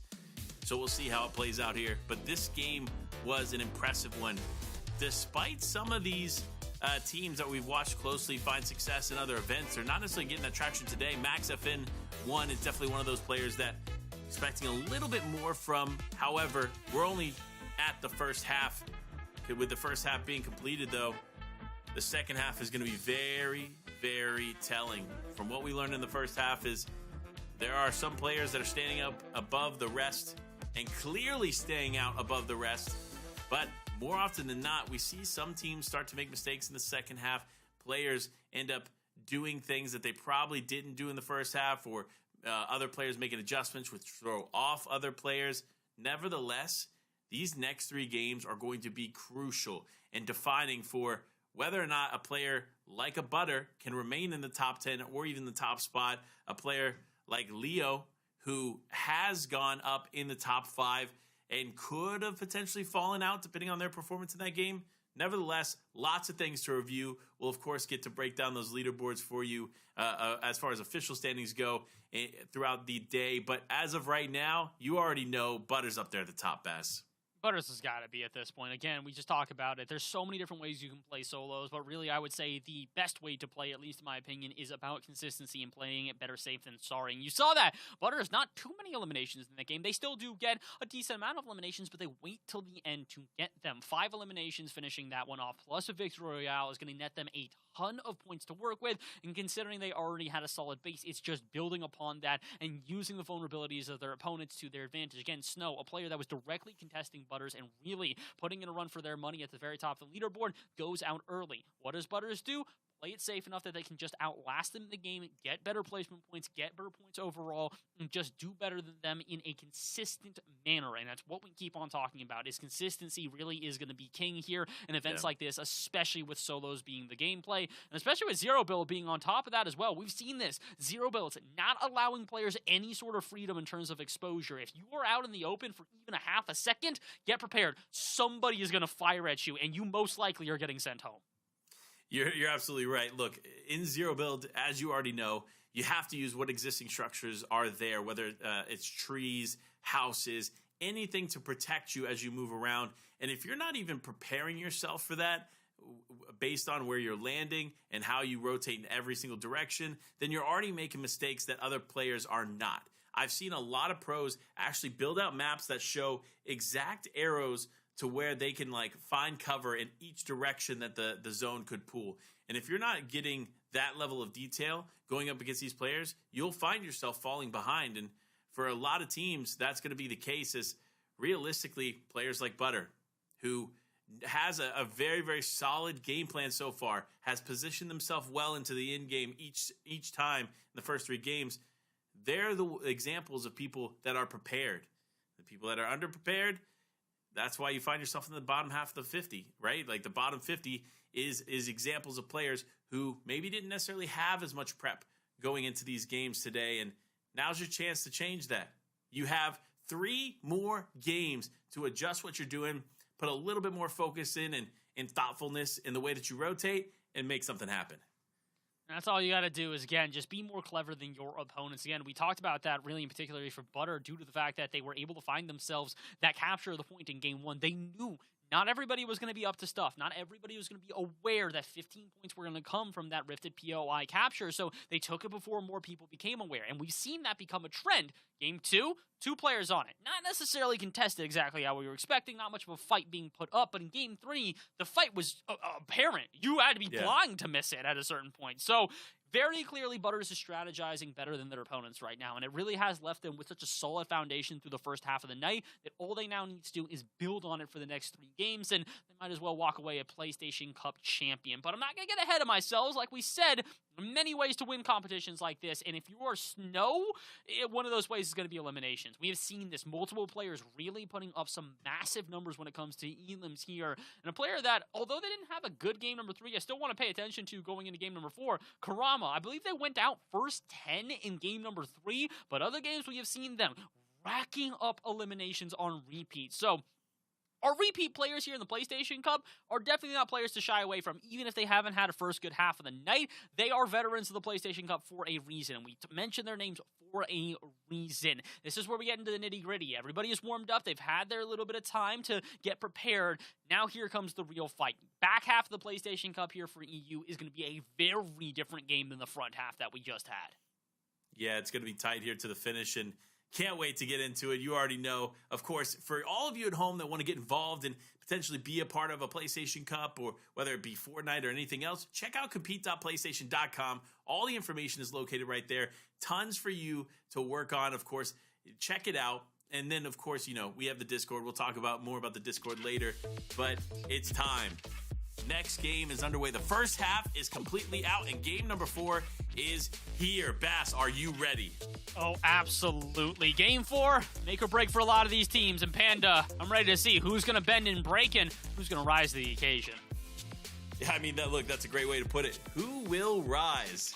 Because now's your chance to rise. You've already lost 3 games. If you haven't found your stride in those 3, you got to change it up. You got to do something different, and hopefully these teams will figure that out. a big hopeful. I think that's the only thing we can do, is just a little bit of hopes and prayers in there, thrown and sprinkled about. And otherwise, it's up to the players to hop off the battle bus, get into the action, and get themselves some elimination, get themselves some placement points, or heck, maybe even get themselves a couple of vaults. We haven't really seen many players prioritize those vaults, and I do think that might be part of why we've seen the Rifted POI be so contested, but in weird ways. There's a vault on there as well that will also net you points. So some players might be going, all right, we know that the actual capturing going to be highly contested. What if I just sneak in and grab that vault and grab 3 points instead? It's a viable strategy, especially for some of our players who haven't necessarily been able to get eliminations. Player who has not struggled with that, though, is absolutely Lefty. They have found themselves an absolute top fragger here today, and they almost found themselves in uncontested Breakwater Bay. I'm not sure if you saw that, but I think one other player dropped with them. So, guys, don't give any extra advantages to Lefty. They don't need that. Yeah, I mean, look, Breakwater Bay is not a POI that too many people are fond of, and I don't know why. I said this in another broadcast and actually got challenged by SVG, where I was like, I really like Breakwater Bay. It was one of the first POIs I landed in this chapter when it started last year. And there are things about it that are good. There are things about it that, of course, aren't as great. But there is a hefty amount of loot here that players just don't take advantage of because they think it's one of the quote-unquote weaker POIs. And it's like, I would rather fight one person for this area than fight 3 people in Kenjutsu or 2 people at Naughty Nets. Like, there's all these different areas on the map that provide loot and provide good enough loot to work from. Breakwater Bay is definitely one of them. Yeah, especially considering the fact that it looks like the 2 players not necessarily getting into this engagement early. I have a feeling they've been dropping together for a couple games, so they recognize, like, look, I got respect for you, you got respect for me. Let's loot up, and then we'll get into this fight. Player who was wasting no time, though, Nesta, immediately going after James CC15, and it's a player we've mentioned a couple of times here today because they might be a lurking FNCS Pro, but we're not sure about that quite yet. We've got no confirmation, but what we do have confirmation is that they've got no health. I don't think they've got a weapon on them. Unfortunately, Nesta, if they can figure out where this player has kind of skedaddled off to, might find themselves in an early elimination and another heartbreaking early exit here for Jamesy. Yeah, that's the last thing they want to deal with at this point in everything, as Nesta playing what they can. They do realize, obviously, opposition is not too far away, and it connects a few shots there. Not enough, though, to convert that into an elimination. Very, very weak is Jamesy there in the distance. Nesta, though, going to go around the corner. Could potentially find him, but no, not sure where they're at. Is actually hiding behind the tree. I don't see Jamesy winning this one, but no, actually is saved as Nesta turns around and just allows him to escape. That is the most unfortunate timing. I'm not sure if it's intentional or not, but Nesta, I guess, thinking, all right, this isn't worth it. I've got other stuff here that I can loot. I don't have to. I've got a key on me. Maybe I'll just grab something. I mean, look, I can understand why. We've talked about this, better safe than sorry. If you over-aggress against another player, that's just asking for unwanted attention from third parties all around you. So, I mean, I can vouch for it. It's not a bad strategy. It's just an unfortunate reality. I don't think Nesta realized how low they had Jamesy there. 1 or 2 shots connecting, and that's an early elimination in the 3-2 points. I mean, take the points where you can, right? Like, yeah. Sometimes you just got to do what you got to do there in that situation. So, Jamesy, wow. Jamesy escapes that fight, and if you didn't see in the elimination feed, actually ends up cleaning up my monster boy who landed over at Breakwater Bay. So, that was huge for him. Being able to escape and then walk away with an elimination, like, what is happening? You're asking me as if I've got an answer, and unfortunately, I don't have one. I can answer that, though. Snow, another early exit. I want to be surprised, but that's game 2 in a row, if I'm not mistaken, with Snow going out before we even get through our first zone. So yeah. I'm kind of shocked right now, Panda. I don't really know what to say. That's not all that surprising. Jamesy might have survived for at least a little bit longer, but as soon as you run into the GOAT that is Lefty, yeah, that might be the end of it. Yeah, you know what? It might be the end of it, but I'm going to be honest with you, right? Obviously, you're playing on PlayStation 5, right? So there's a split between some people playing keyboard and mouse, some people playing controller, of course. But if you're not rocking that new what is it? It's like a quad force or dual force controller from PlayStation. Yeah. The new like white and black one. That thing is nutty. Like, I feel like if you are a proper gamer and you want to compete at the highest level, you have to go out and get that controller. You absolutely do. And again, this is where PlayStation continues to excel. They are putting in the best technology into everything. It's not just the consoles, it's the controllers themselves as well. Everybody really just been singing the praises here. I've heard it from a multitude of different people and a multitude of different esports who have all been extremely enthusiastic about the PlayStation series of, I believe it is the DualShock controllers. I think that's the word I'm looking for. DualSense. Thank you. Edge. There it is. DualSense. There it is. I pulled it up because I had to know, right? So, so if you don't know, the DualSense Edge controller is like the first professional grade controller that PlayStation has put out. Like, and when I say professional grade, of course, like you have your standard controllers, right? But the pro grade controllers are the ones that have like the additional buttons, lower latency, things like that allow you to compete at a higher level. Again, the DualSense Edge is the one you want to have an edge in games like Fortnite. So if you're not getting that controller, what are you guys doing? Yeah, honestly, go to your store, go buy like 6 PlayStations, grab a 4K monitor as well. You know what it is. This guy knows it. He understands. You got to make sure. You got to get every available room in the house should have a PlayStation set up. And I vouch for that, as I absolutely have that. I've got 16 PlayStations in my 2-bedroom home, 100% absolutely do. And, well, I'll be honest, if I was able to win any money from the PlayStation Cup, I'd probably do the same thing. But these players, they got a lot of money on the line, Panda, like you said, thousands of dollars, and you can just reinvest that into more PlayStations. That's what I'm saying. Like, if I win 3K in first place, I'm just going to buy 4 more PlayStations, and then, of course, I need what, 5 DualSense Edge controllers, right? And that'll equal out to the 3K. So there you go. You're welcome. You're welcome. Whoever wins first place, we gave you exactly what to do with the money. Don't even sweat it. Whoa, okay, hold on. You got one thing you're forgetting. Don't forget the PlayStation VR 2 just came out. We still have a PlayStation VR 2 that they can also grab. They got to make sure they allocate some of the money for that as well. Yeah, you know what? You're right. That thing is sick. Dude, PlayStation just does so much right, dude. You gotta love it. You gotta love it. But, speaking of doing things right, Voslo. Here in the Vault, immediately one thing I want to call out, right? And one thing I don't agree with, and I think players will realize this as the season goes on, opting not to pick up the Mythic Flapjack Rifle. And the reason players are doing this is they feel like, okay, well, the MK Alpha is better fit for me, right? And it definitely is for an AR. But in my opinion, I'd rather carry the Mythic Flapjack Rifle than a shotgun. Really? And hear me out. Yes. So think about it this way. Unless you have the legendary Havoc, which that doesn't even one-shot, right? You need something that's going to eliminate a player fast. And the DPS on the Flapjack Rifle, the Mythic one, is better than most shotguns. And so, if you know how to hit your shots and you feel confident in close range combat to use that, and you have another thing, you have enough AR ammo, because that is a huge factor too. That's definitely what you carry instead of a shotgun, in my opinion. And hopefully, I think players will start to realize that as the season goes on. But again, remember, this season is brand new here, just literally 2 weeks in the game with all these new items like the Flapjack Rifle. So, players still adapting to the new changes. And I would agree that this is absolutely a change that is not only viable, but that we'll probably end up seeing later in the season. I believe we saw that actually a couple seasons past when the Red Eye was initially introduced into the season. I remember this because initially it was the Twin Mag. That's where people were just kind of picking up as their secondary, using the SMG to the best of their abilities.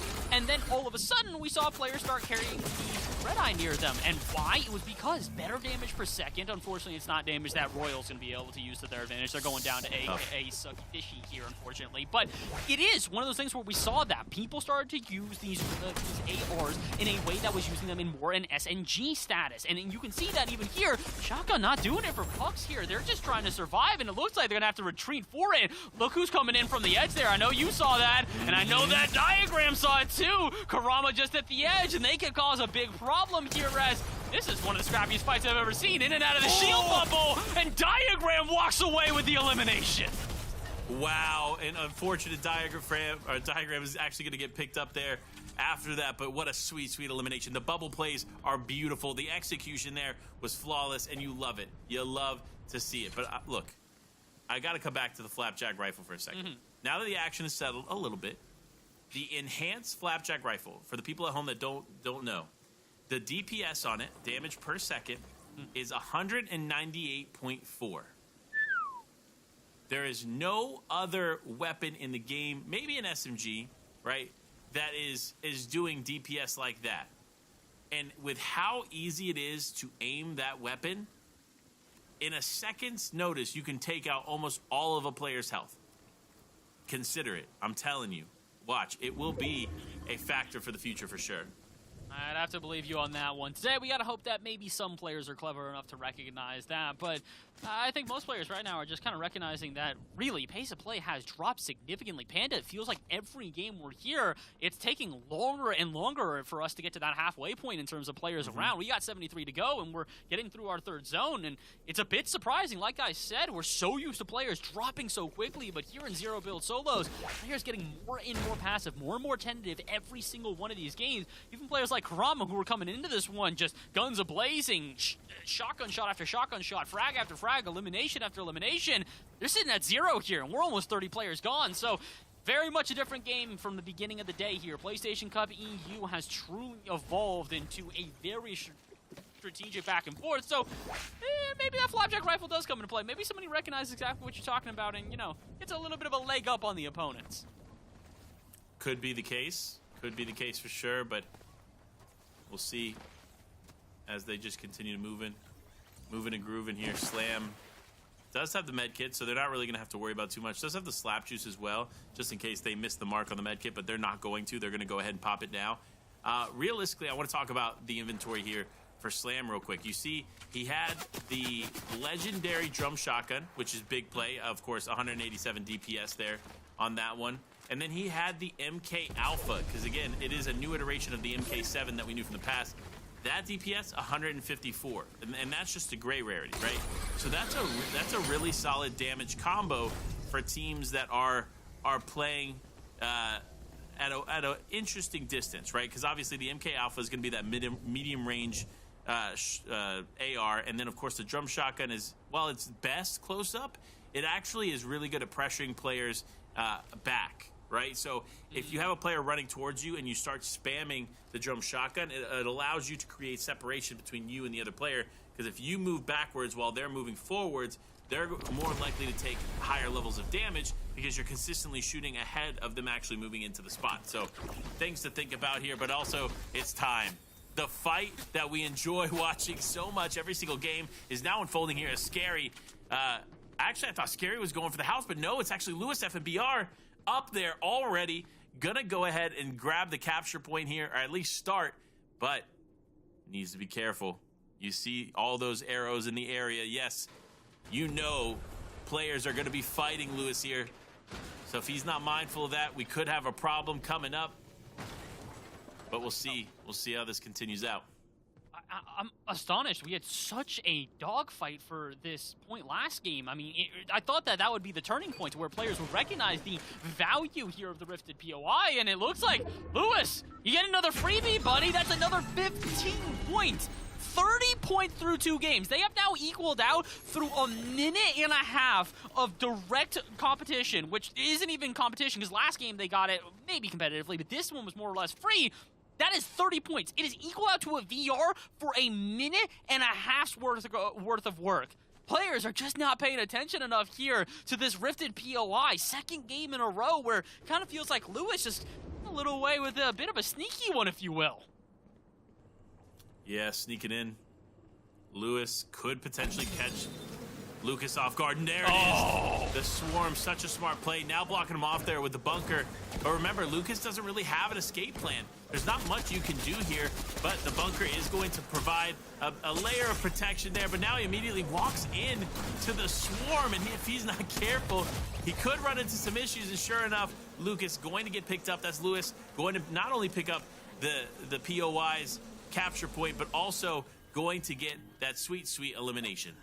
And they get all the loot from the bunker here as well. This is huge for them. The Volt's just going to give so much extra for Lewis to work with. And man, Lewis, I gotta say, you've set yourself up for a huge run here in game number 4, especially considering that it kind of feels like everybody's just kind of backing off the Rifted POI. The only players you have to focus on are the ones at the very top here of this house. And yeah, that's only one single player. Scary. I think the only one there, I think Dents underneath them, is actually off of the floating POI. So I'm a bit surprised. I mean, Lewis kind of on the trajectory to win this game, considering how it's going right now. They're just getting all the luck in the world on their side, whether it's the actual capturing of the POI, whether it's getting the vault and all the loot inside of it. I mean, Lewis, you got a game plan here, and it's a game plan that is looking more or less uncontested.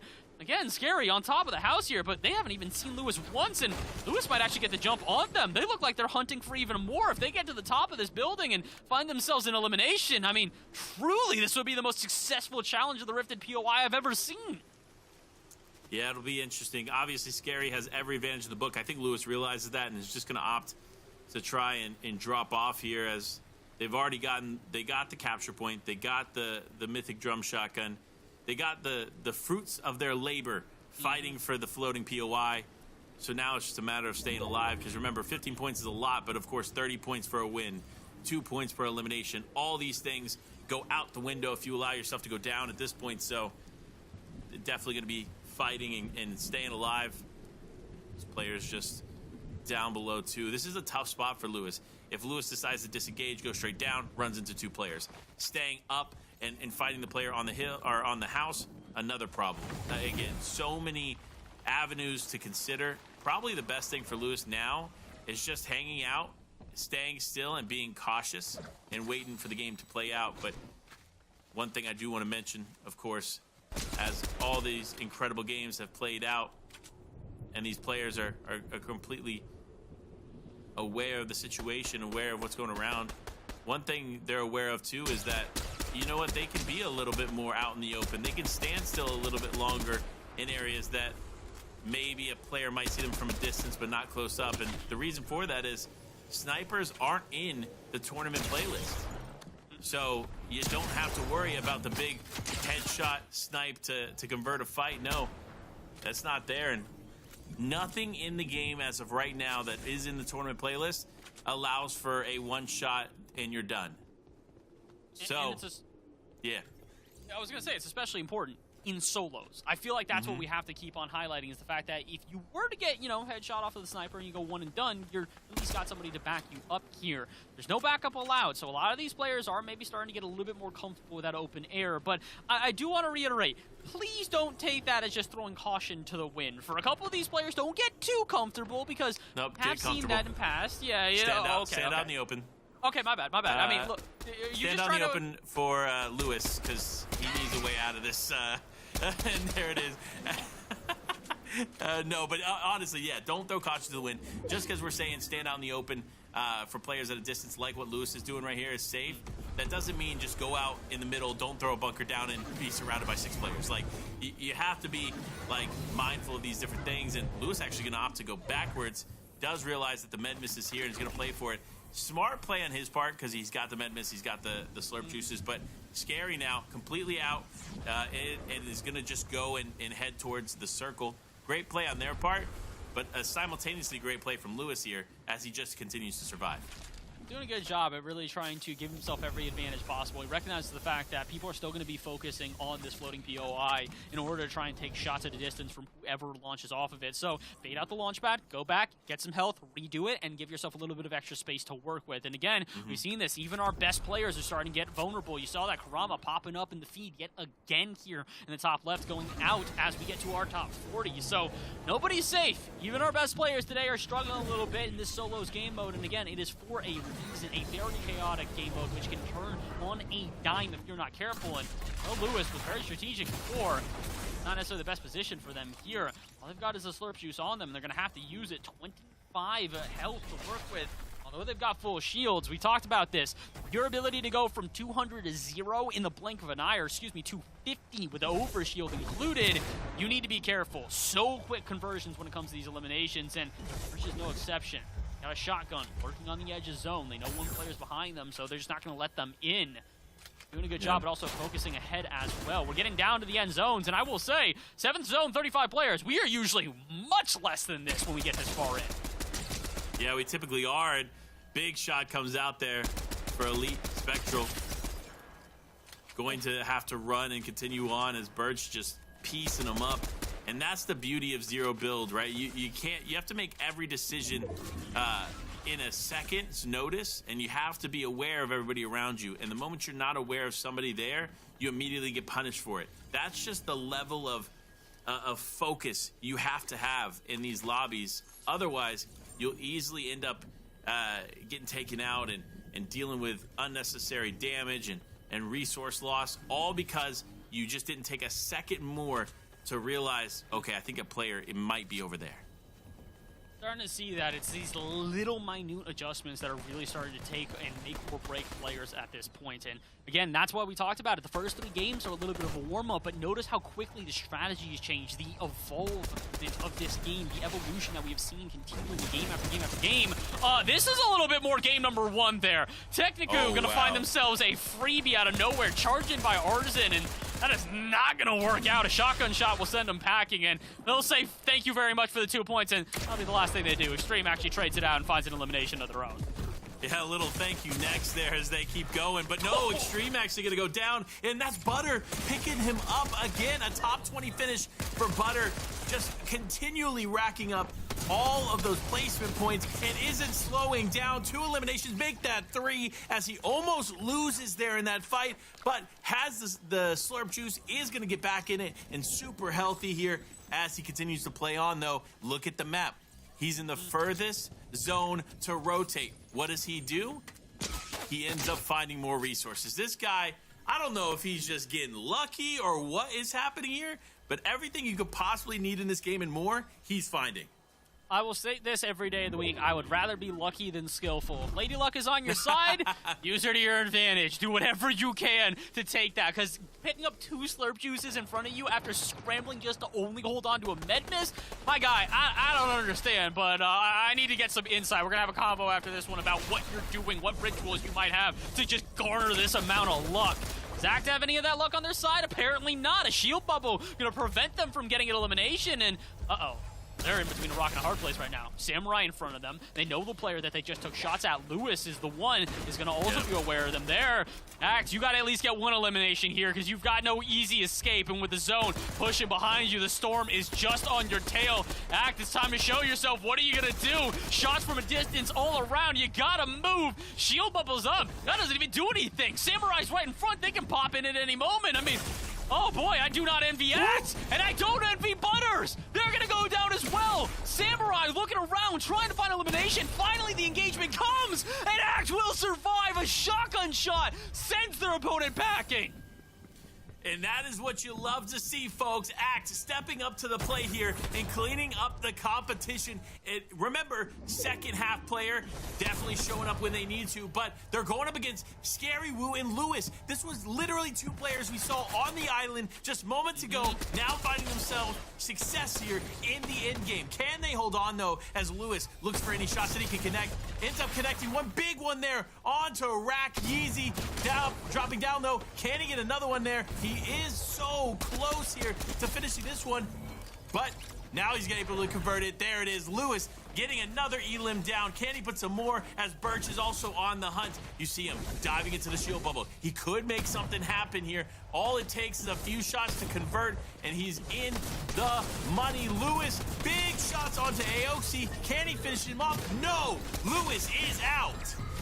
Lewis out. Aoxy, though, not going to stick around much longer, and we've got a 1v1 for the VR. It's Karidu, a player we haven't talked about much, and Birch, a player we've seen a couple of times, but Birch almost the full advantage, and the VR. 1 more shotgun shot will send them home, and the victory royale will go to none other than them with 5 eliminations to top it off. Beautiful, beautiful finish there in that situation, and that's what you wanted to see, folks. You want to see not only a few eliminations, right?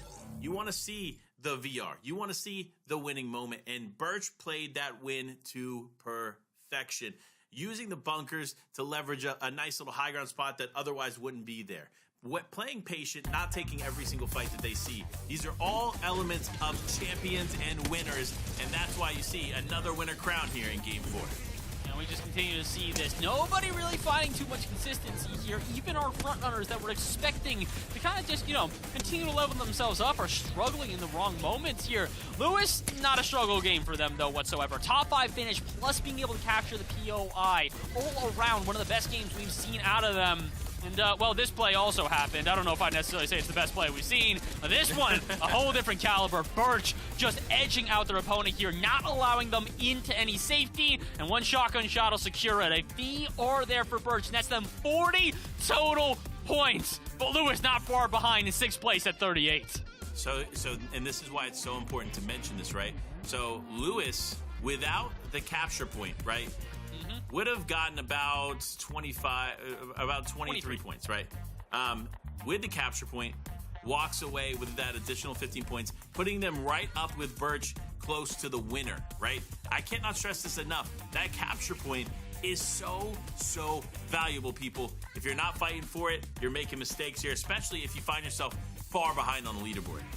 And again, this is where it starts to get scary if you're that far behind on the leaderboard as well. We're 4 games down. That means 66% gone with 2 games to go. So I'm not going to say you're out of this one entirely. You know, you still do have a chance to catch back up. But Panda, you have to have some monumental games in games 5 and 6 in order to try and catch up to some of the players that have established themselves here. Again, players like we were talking about at the beginning, Lefty, who have just been fragging it out like crazy, like Butter, who through 3 games, I think they netted over 60 or 70 points through 3 games. That is insanity to think about. Yeah. And the issue is, you've now got to catch up to those players if you want a chance at that sweet prize money that the PlayStation Cup is offering. Like we said, $3,000 to first place, that is a large chunk of change. A huge amount of money there up for grabs, but we'll see who ends up grabbing it after a quick break, so make sure to stay tuned. We got 2 more games left here in the PlayStation Cup, so don't miss it. We'll be right back.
Welcome back, everyone, to the PlayStation Cup featuring Fortnite. Again, Panda and Bass breaking it all down. 4 games down, 2 games left here in this zero build competition. Remember, this is the European region competing for it.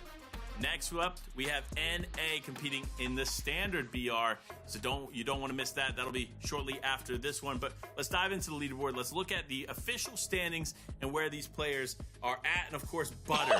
What is happening here? 124 points, and of course, second place, Lewis, who has been very consistent throughout the day, only having 79. That is a massive lead here for Butter, and all they have to do to finish out on top is get a few points per game. Pretty much. I mean, they are almost a statistical leader in pretty much every category. The only thing they didn't win was eliminations, and shocker, they're losing to Lefty, who, yeah, that's not surprising. We saw him get 12 eliminations in a single game. He's got 7 other through 3 other games. So, goes to show you, again, consistency, really the biggest thing, though. 77 placement points to Butter, puts them far and away above the rest. Like we've been talking about all day long. Multiple ways to win this one. If you want to capture the Rifted POI, go for it. If you want to get vaults, I don't think we've seen nearly enough players prioritize those vaults. I mean, heck, I'd love to see players dropping directly onto POIs, staking out a vault, and just waiting until the key appears and waiting until the opportunity. We saw that a little bit up north with some of the Bastions, but that's maybe once or twice. So, again, strategies for all of these players really do have to come to fruition now, though, more than ever. We have 2 games left total. After that, that's all you got for EU. Got to wait a little while, and then we got NA, but these players in EU, they're not competing in that. They're not competing for sure, and that's what it comes down to is, like, these mid-match objectives. This is the first time, or one of the first few times, we've seen it actually play out for these players. And so a lot of this is going to be a learning curve, because, again, this is one of the first events where mid-match objectives are actually available. So this will be the first test. Obviously, a lot of players fighting for the floating POI. That capture point being worth 15 points, it's insane if you don't go for it, right? Especially if you find yourself at a huge deficit in the leaderboard. Both Lewis and Butter are people that have claimed it in our first 4 games. So that just shows you that being able to claim that and remain consistent puts you easily in the top 10 on the leaderboard. So we'll have to continue to watch how it plays out for them and see who continues to try to fight for this floating POI, but we're not done yet. 2 games remain. It's going to be a close battle here to the finish. Of course, for you all at home, you want to be a part of the battle, you want to be a part of the fight that is Fortnite, well, check out compete.playstation.com. All the information for you all at home are there to get signed up, get involved in the games just like this, and of course, multiple other titles too. And check out the PlayStation Esports YouTube channel where you can get tips on your favorite games across multiple titles, all broken down right there. And of course, you know, we're live on that YouTube channel too, so if you're watching on Twitch, hey, go check it out. Like we talked about, you got to have multiple PlayStations set up, multiple different monitors, and every single one of those better have a different stream. You got to have the PlayStation Esports channel up, you got to have the PlayStation channel up, you got to have both the Twitch and the YouTube up, and, well, we've got Game 5 up here. Hopping off the battle bus and into the action as we get down to the final third of the night. Like we talked about, this is make or break for a lot of these players. You have had a couple of games to goof around and get ready.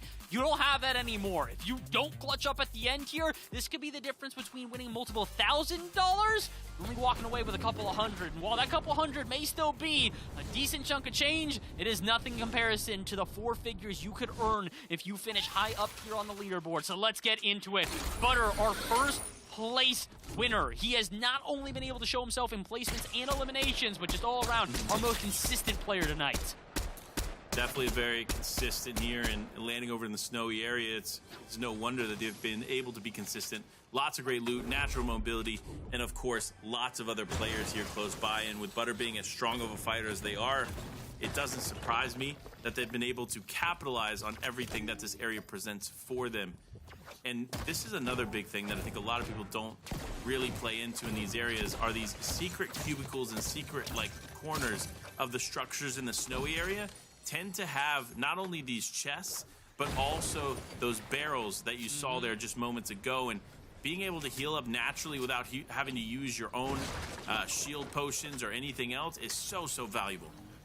It really is incredibly valuable to just, you know, keep resources as much as you can. We've seen this a lot with players getting into that late game and using some of the resources maybe haphazardly. I think it's a word we've used a lot tonight, but for a very good reason. It's really apt to describe some of the players that we've seen tonight who really have just kind of been burning through resources for the sake of maybe keeping them away from their opponents, maybe not having enough inventory space. There are reasons that you could use abundant, but you don't necessarily want to take a risk, especially for a player like Alexi, who we've talked about them many times in PlayStation Cups past. They've competed in a multitude of them, but unfortunately tonight they are more or less a non-factor here, Panda.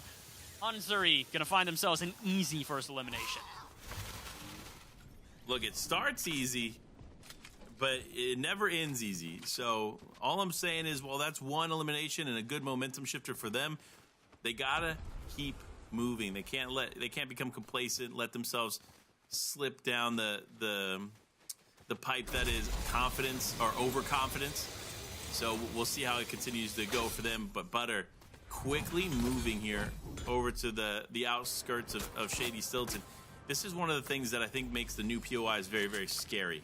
You see him on the outskirts, up above, having a very, very clear shot into any players that are going and rotating down low.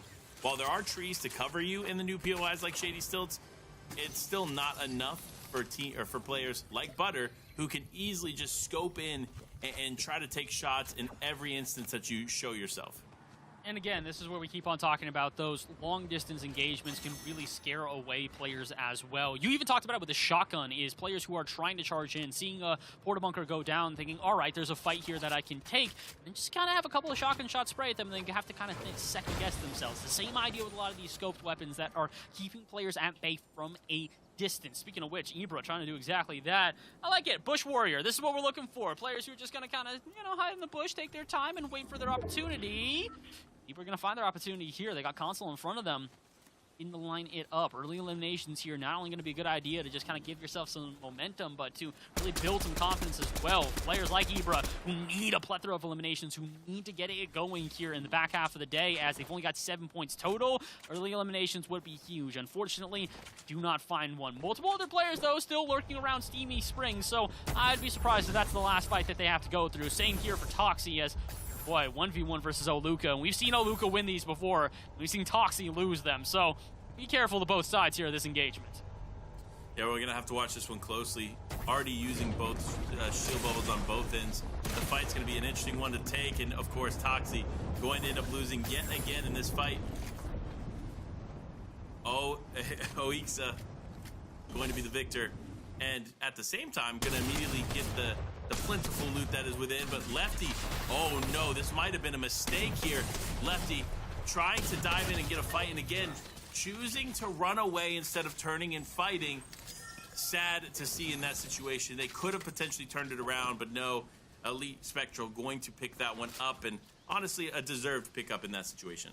Absolutely deserved, but I think it really goes back to the point you and I were making before about you cannot be just trying to straight up disengage from these fights. With mobility limited, everybody's pretty much on the same playing field here, to where you run, they run. It's not like you're going to be able to escape them as easily in seasons past or outmaneuver them for that matter. You could see them just dumping utility, throwing down shield bubbles, throwing down porta bunkers, just doing whatever to maybe try and distract their opponent, but it's just not a viable strategy. You have to take these fights, and even if you're at a disadvantage, it is better to be at a disadvantage in a fight then give the full advantage to your opponent as you turn your back to them and allow them free shots. So Elite going to be very happy to take that early elimination, but you have to imagine for their opponent, they're not going to be all too happy again.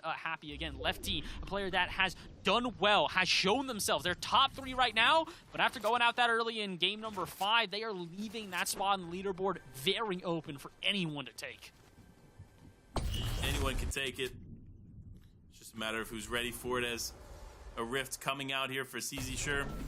Remember, we're just a few zones away before the island appears, so if you're one of those players that are trying to figure out a way to play for the island, whether it's in your PlayStation Cup or in your other local cups going on, some tips for you to get the island here, just so you guys have this in mind for the future.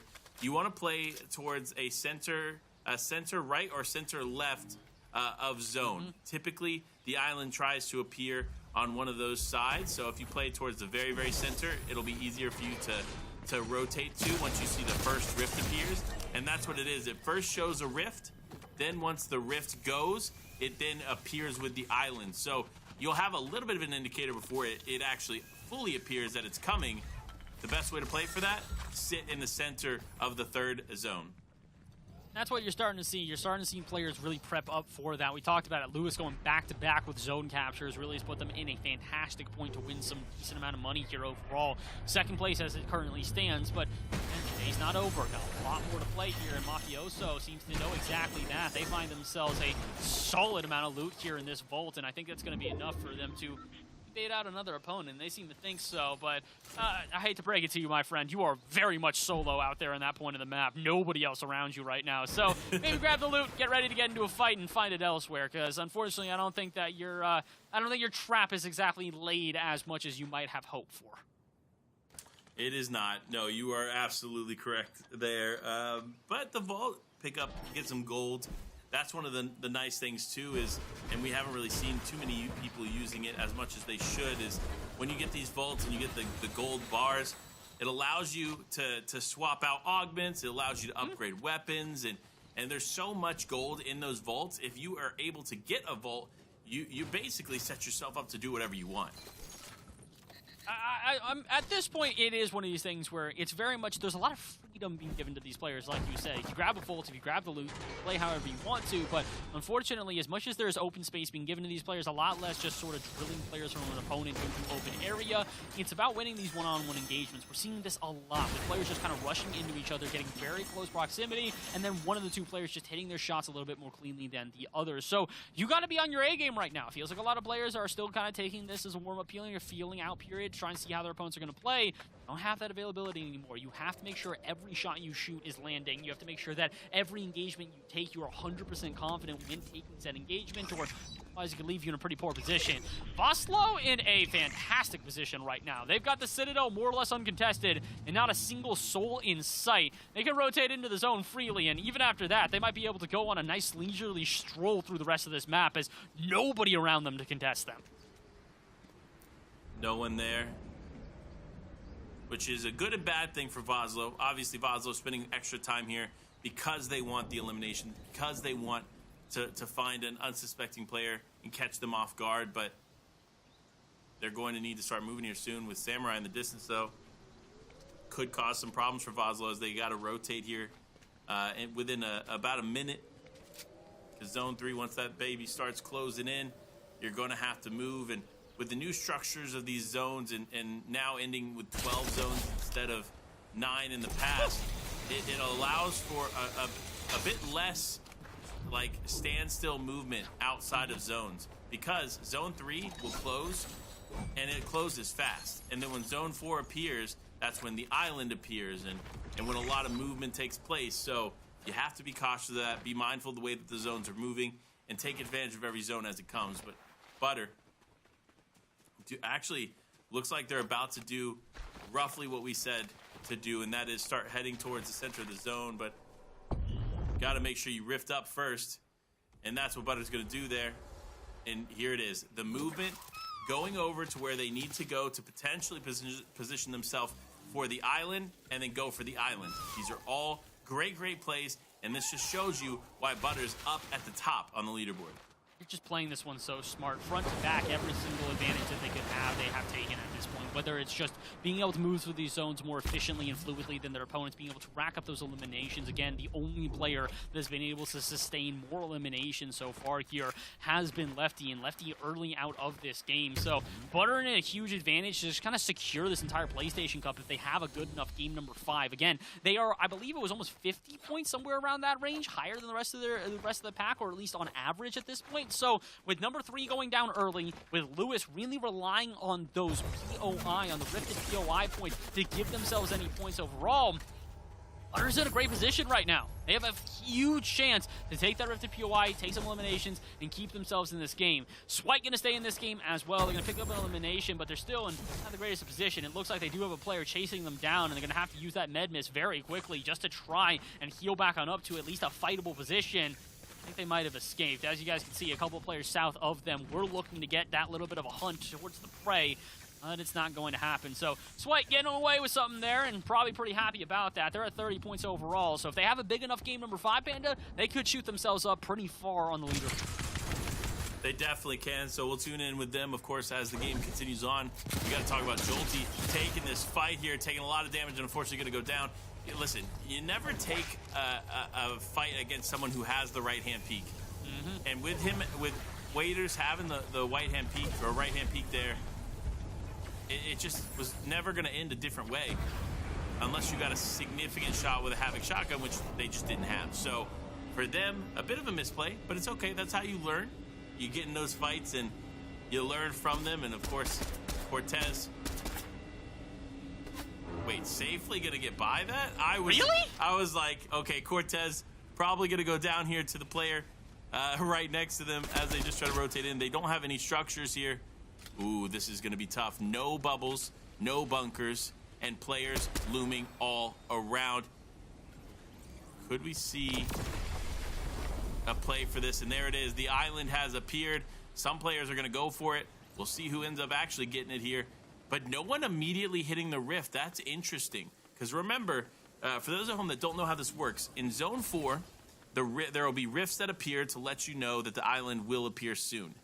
You can hit those rifts pretty much instantly to then go up to the island. Now it looks like 2 people are fighting for the island as of now. Jesper is here, and then there's one other just down below. And Jesper does have probably the best advantage as of right now. As you can tell, bunker down, going for the play, but another player immediately going to contest. Interestingly enough, this could put this capture point at a standstill as more people looking to get involved. That's going to be Ducky too, getting in there. Wow. Okay, this might be the most contested version of the drop that we've seen thus far. It's Artix, Jesper. We hit those. Svexy up top, but no one's contesting Jesper. So Jesper is going to get the point. See, this is what players aren't doing correctly, is they're not fighting for it. They're not, or at least contesting it to stop the capture point from going off. Because again, it's whoever actually gets the capture point to go off that walks away with the 15 points. And on top of that, I mean, we're seeing a lot of players, I feel like they're kind of just setting themselves up to get shots from a distance and maybe, catch those exit frags, which is not the worst idea ever. But again, single elimination, 2 points. Capturing that point, 15. That is equal to almost 8 eliminations. So you need to really have a massive amount of eliminations here on this floating POI if you want a chance. And right now, no one's got a chance. Arctic refusing to leave the zone. Jesper refusing to leave the zone. We're at a standstill here, Panda, and honestly, the only person at advantage is Sovsky at the very top here, who might even be going in. They know where Jesper is, taking the shot, shotgun be shotgun, and they'll walk away victorious. Sovsky waiting for their moment, and they might now have a chance. That's huge. And now, again, remember, if somebody has it almost completed and somebody then contests, it then resets. And look, it happened again. Sovsky was taking it for a moment, then it resets. Artix came in, resets it again. Artix now running away as another player's fighting for it. Ooh, and Artix taking a lot of damage doing so, but there's still 2, maybe 3 other players fighting for it up top, and we hit those. Now currently the one trying to go for the capture point. If not careful, they could be the next one to face their demise, as Ducky is still close. But no, it looks like Ducky may have opted to go down off the island. So this might be a clear capture there for them. Oh, wait, no, they're in the vault. Brilliant. Ducky. Brilliant. Ducky, okay, you got the 3 points from the vault, but go out there. Start contesting it, man. You need it. I mean, Ducky has done a really good job with this. We saw them actually capturing exit frags off of the Rifted POI a while back, but now they're opting to get an elimination, get the vault. All right, 5 points, fine. 1/3 of what you could get from going to that. But the question is, whether or not anybody else is going to maybe put up a fight. I think Ducky was expecting that to last a little longer, but we hit those. Is going to end up walking away with 15 extra points. And Panda, look at how impactful that is. 1 point registered through the 5 games prior. Now they're up to 16. That could revitalize the back half of the night for this player. It definitely can. We'll see if it does. We hit those. Getting a big win there on the island.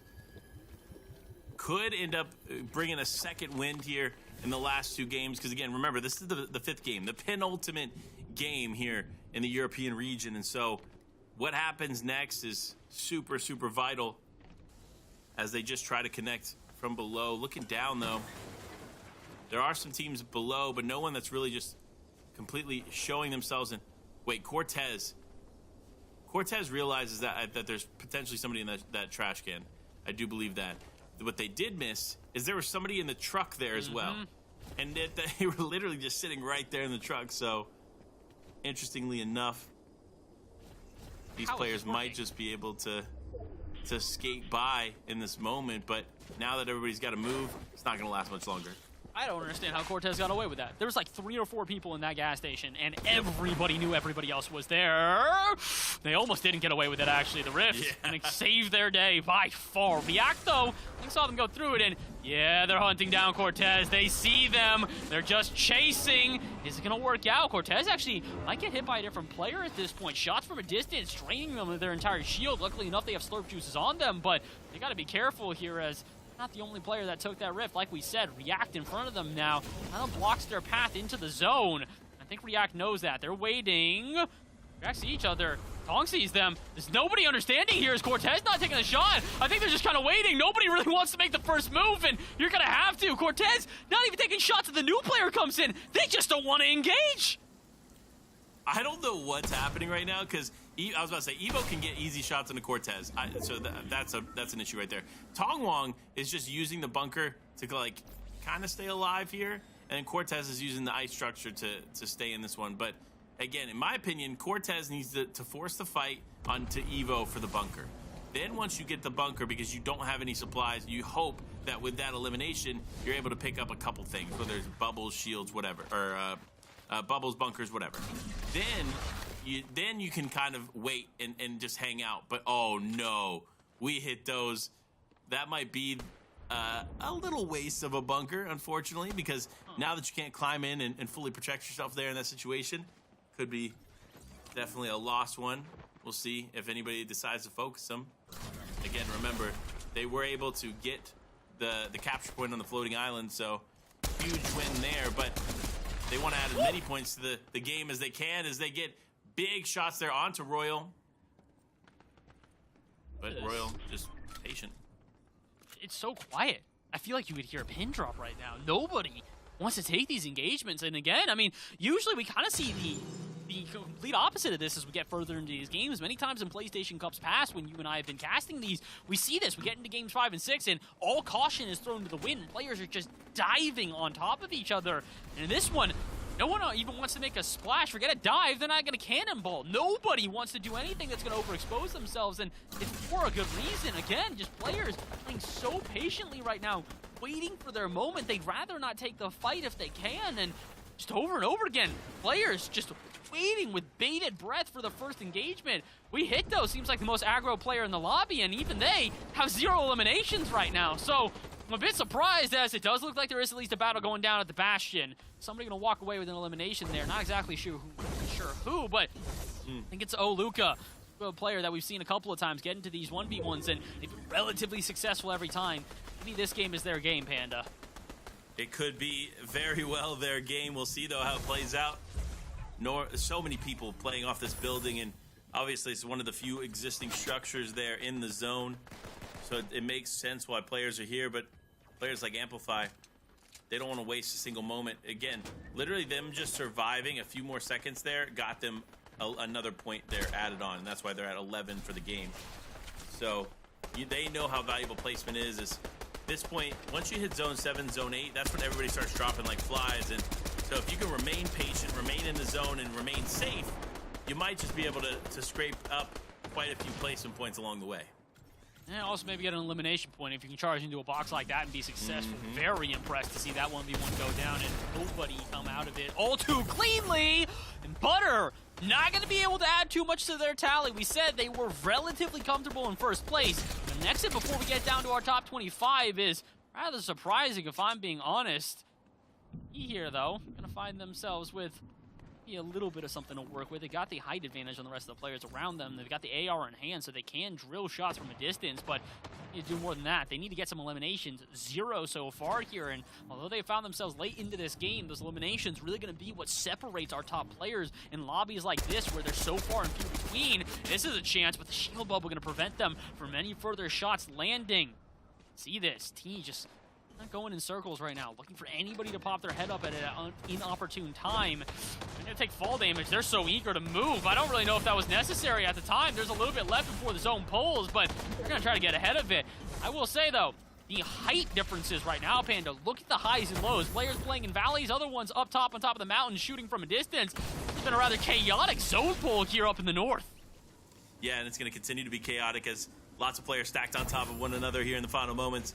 Shield bubbles coming out. You love to see it, but somebody's got to make a move one way or another. React, though, wants to be the last one to make a move. Extreme actually running through a React's bubble there. Could have been bad, but no, Extreme actually potentially going to get taken out here, taking a lot of damage as Evo just dives into the box, trying to switch it up as Extreme does end up going down, but it actually goes down at the hand of another team. That's actually New T going to be able to pick that one up despite all the work that Evo did in that moment. React, though, now looking to take advantage of Evo. Could we see another close fight take place? Remember, the reason you see React playing so patiently is the moment that they push forward, 6 other players will know that they are there, and they will force a fight onto them. So you have to be super mindful of this. Now Cortez getting into the fight here. It was a big win for him in that moment, but very, very risky. He is going to be able to pick up that breacher shotgun. That's going to be huge. He does have the slurp juices. That should get him back to an effective fighting HP, but with the zone closing in, you have to be careful. You can't take too much damage to the storm. Everybody just trying to move in. Cortez on the first one, React going for the shots onto New T. Almost getting it, but it won't be enough to convert it. Oh my gosh. And that is the definition of a good thing gone wrong, as New T ends up with a one pump shot to clean him up. I can't believe that. Just a quick 180, does a little bit of a turnaround and finds an elimination that should never have been theirs. But again, this is why we've talked about it. You have to hit your shots and convert on your elimination in quick fashion. It feels like you go from 250 to 0 within the blink of an eye, and Scary, another player who can do exactly that. Nom's Fishy going down. It's a player that was within our top 10, and Scary now trying to survive to a top 5 here in this game. They've got a med mist on them. They've got the slurp juice, but they might have made a mistake. They tried to switch over to the slurp, but in doing so, they were still in zone. Couldn't go any further. A player who has gone far and may be able to take it all. Could have been Karama, but Evo outlasts them with a single shotgun shot.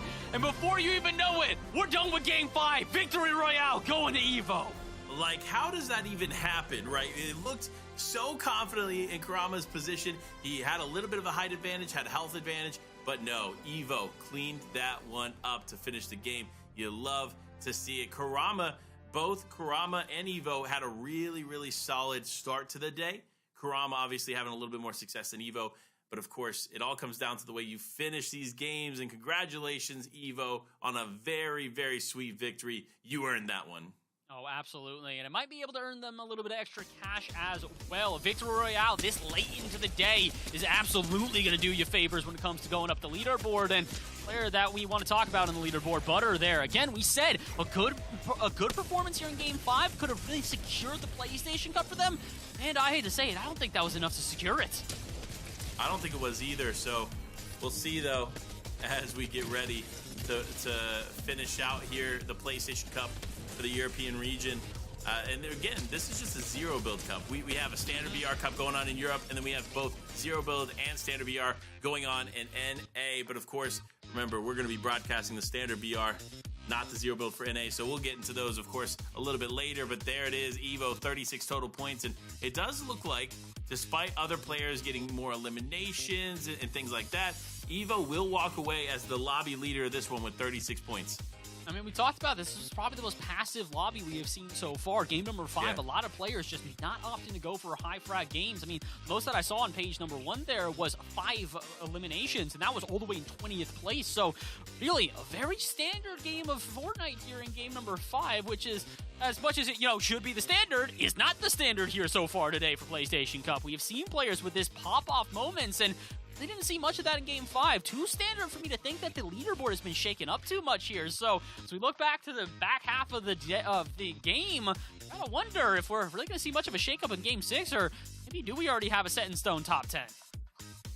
We could be. We could be set with what will be the top 10. Obviously, we won't know until the final game is done, because there are still a lot of points on the line, right? Win, 30 points. You add 15 for the capture point. You open up the vault on the same island, that's another 3 points. You get 10 elimination, that's 20 points, right? There are so many things that you can do to have a big pop-off game in the final moments.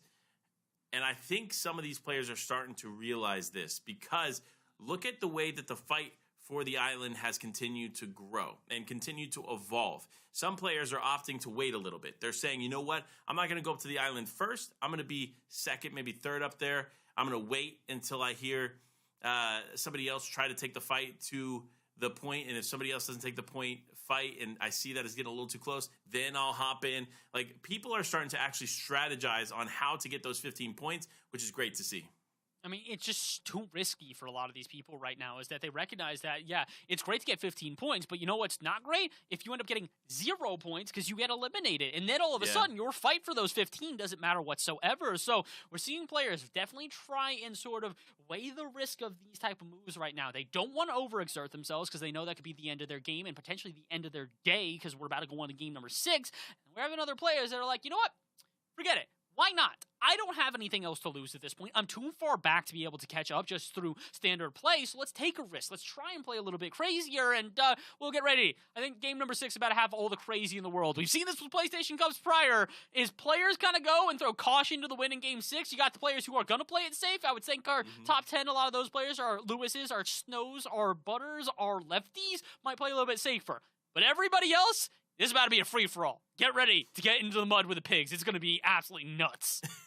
I like that one. Honestly, it is going to be close here, especially for the top 5. It's going to come down to who can kind of finagle a few extra eliminations. And again, remember, everybody that competed today is walking away with a minimum of $100. So that's the cool thing about the PlayStation Cup, is the way that the prizing is structured is everybody, I think it's 76 to 100th, is still getting $100, right? Like, so at least you put in effort over the weekend and you're still getting something out of it. But of course, you want that sweet 3K up in first place. That is where it is at. So, for players like Butters, Kurama, Lefty, all players that are within contention of that top spot are going to be doing everything they can here in the final game to take it.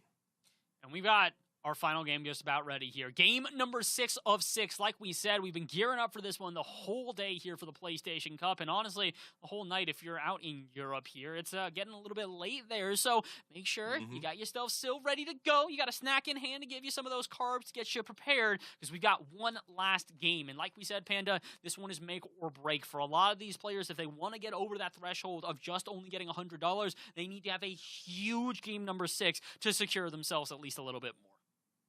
That they do. We'll see it, and we'll see how it plays out for them, but we got to get the battle bus loaded here. We are just moments away from going into the final game of the European Fortnite PlayStation Cup for Zero Build, right? So this has been Zero Build, and this has obviously been a spectacle for sure. Zero Build always is very, very chaotic and fun to watch, especially in those final moments. But remember, we're not done with the action just after this one game. No. We have another set of 6 games to play for you all at home. Of course, it's going to be North America competing in the standard BR range. Make sure to check it out, of course, on the Twitch channel if that's where you're watching from live, or you can check it out on the PlayStation Esports channel over there on YouTube. Both great places to watch. And of course, if you're wanting to do something on the break between both regions, check out PlayStation Esports YouTube channel, because there's tons of tips on different games. There's obviously cool videos going on and all these live streams taking place there as well. So definitely worth the subscribe button over there on YouTube. Make sure to go check it out as we prepare Game 6. The final game here is almost amongst us. Can Butter pull it off? Will he just keep taking the top spot? Will a challenger like Kurama be able to push the fold and potentially take it from him? Or will there be another player that we're not even thinking about right now being able to just have a massive game and take the top spot? So many unanswered questions. I can't wait to get into it. I cannot wait. I'm just kind of buzzing in my seat right now, just kind of vibrating a little bit here, getting ready for this one. And honestly, I hope that you guys at home are doing the same thing. Like we said, we hope you guys are engaging with everything that PlayStation has to offer, because again, this is not the only PlayStation event going on right now. This might be PlayStation Cup Fortnite, but if you guys may be a fan of some of the other games that are around, look just down below us. Sign up and get involved at compete.playstation.com if you want to get involved in many of the other tournaments going on. As you guys can see, DBFZ, Fight Night's coming up here. We've also, I believe, got some Street Fighter, SFV, and Street Fighter 5. That's got some competitions as well. So we hope that you guys are enjoying here. The PlayStation Cup really has been a pleasure to be a part of, not only for Fortnite, but just in general. Like what we said, PlayStation putting out and doing the most for the community all around, for gamers all around the planet, whether it's EU, NA, or even in between. Heck, we've got PlayStation Cups going on in not EU and NA. We've got a MENA one going on right now. I believe we've got a South American one going on right now. And we have finally got game number 6. The final one for the night here for Zero Builds in EU, Panda. And everything is on the line. Everything indeed is on the line. Can we see Butter clutch it up? Will we see the mega city be the final drop point of the zone? Please. I can't wait. I can't wait. Here we go. Let's get into it. The bus is dropping out players left and right, and we're going to actually start off with Cammy. Of course, PS Cammy. I like the name. Repping the PlayStation, of course. In the PlayStation Cup. Great map distribution here. Looks like there is a decent amount of players landing to the north side, and a healthy amount landing to the mid area, but we'll see. It looks like the south part of the zone might be less contested. than the north and mid. So interesting development. Typically, it's the other way around because Kenjutsu Crossing, Mega City, and the shrines, like there's so many areas down there that provide so much effective loot that players often tend to go in that direction, but good splitting up nonetheless. We'll see what happens here as we tune in with Butters, our champion as of right now, the first place contender, trying to exchange some shots there. Big shots come. No. What? Butter is out here, folks. What that means is our first place is up and open for the taking. Butter, I don't know if he was able to do enough there in Game 5 to solidify him the top spot, but with him being down and out here, anybody could end up claiming it. And you know, players who were looking at the feed in that moment and were in the top 5 are hunting for every point they can get now. They still got to have a big game. We talked about this. Butter did have a significant lead going into not only the 5th game, but I would imagine still the 6th one, as they didn't do poorly in that last game. Again, they didn't do great. A top 30 finish is not exactly the caliber at which we've been expecting overall here for Butter, but man, the door is wide open at this point, and as long as you got a copy of the keys, you might just be able to get in. Again, that's also up to the players that are at the top to be able to sustain themselves, because as you can see, heat is indeed turning up. Players starting to get aggressive there. Fishy immediately in the face of Thomas and finds an early elimination, and I don't think that's going to be the only ones that we see. That top 10 is truly going to be something special at the end of this one, because while we had an established top 10 going into it, I have a feeling a couple of those players are going to have their hearts broken as they're just barely edged out of it as we conclude our 6th game. But getting ahead of myself, only 8 players gone so far here, and the fact that Butter is one of them still has me in absolute and utter disbelief. Yeah, this is definitely not what we anticipated going into the final game, and Nesta, who had some success here in the last couple games, unfortunately going to be out of this one too. Unfortunate there for them, but for Call Me Low, still in, still alive. Same thing with Dens here, playing out in Rumble Ruins.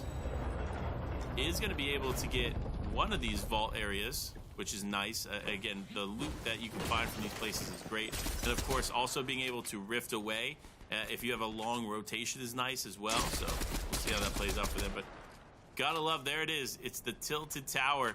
What was originally a hill here, completely collapsing into now shady, stilts, creaky compounds, and more.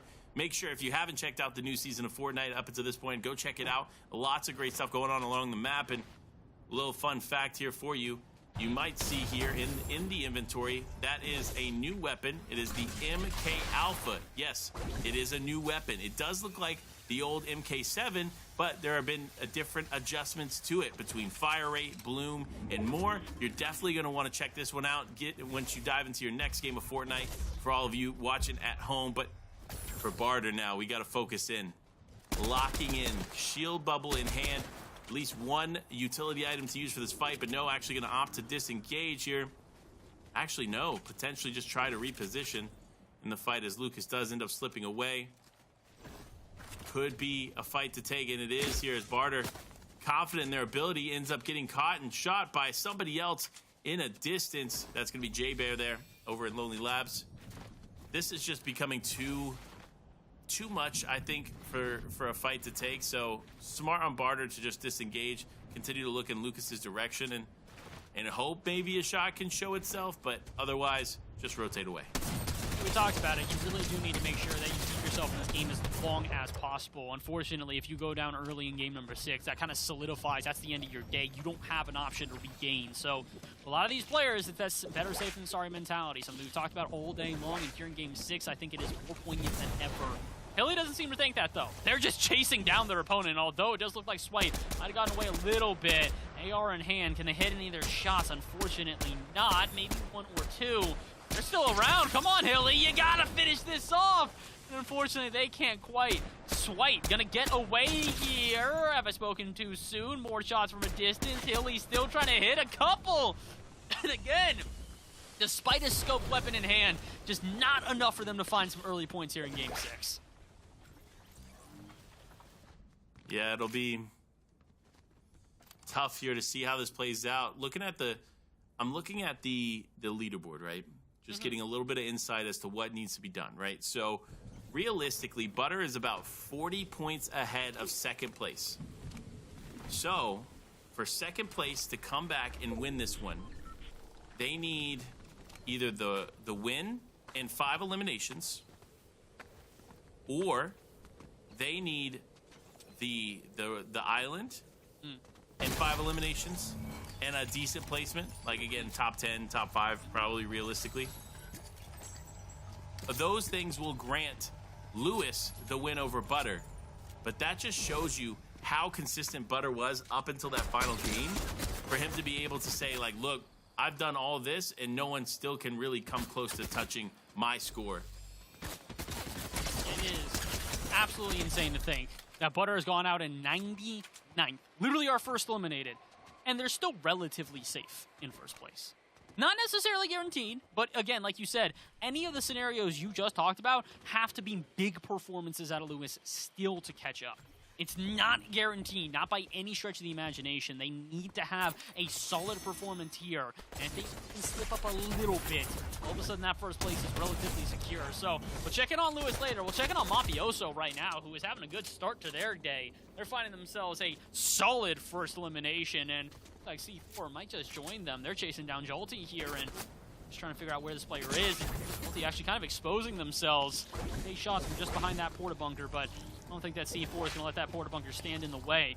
Got an arsenal to work with, and they're just going to disengage. Again, it's really players second-guessing themselves on these 1v1 engagements, Panda, and it's surprising to see, but also understandable. Game 6 really has nerves at a high, and if you even second-guess yourself for a moment, probably better to just disengage rather than take a sloppy fight and go out early due to a little error on your side that just kind of does you in for the day. So, understandable, even if it is a little bit disappointing, as players really are slowing down and just kind of taking their time with a lot of these engagements early in this Game 6.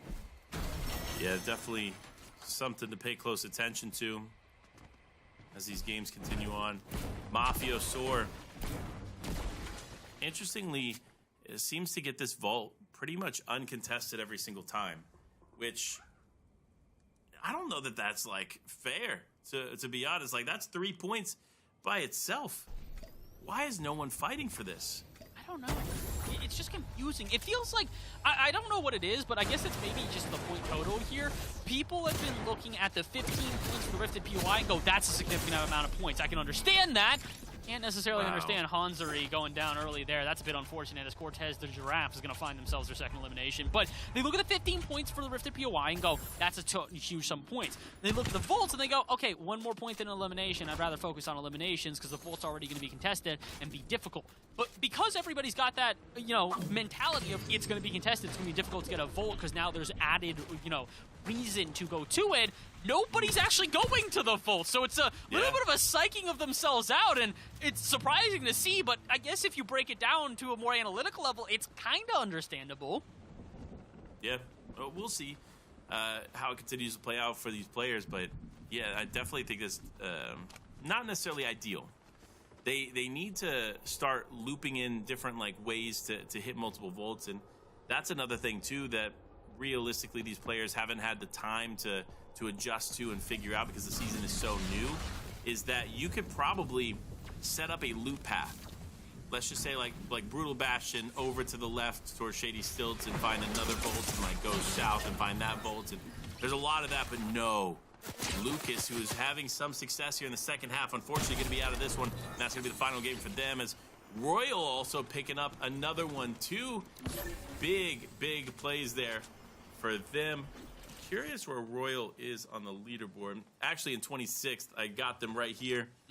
So potentially a big game could convert them into the top 10, but we'll have to wait and see.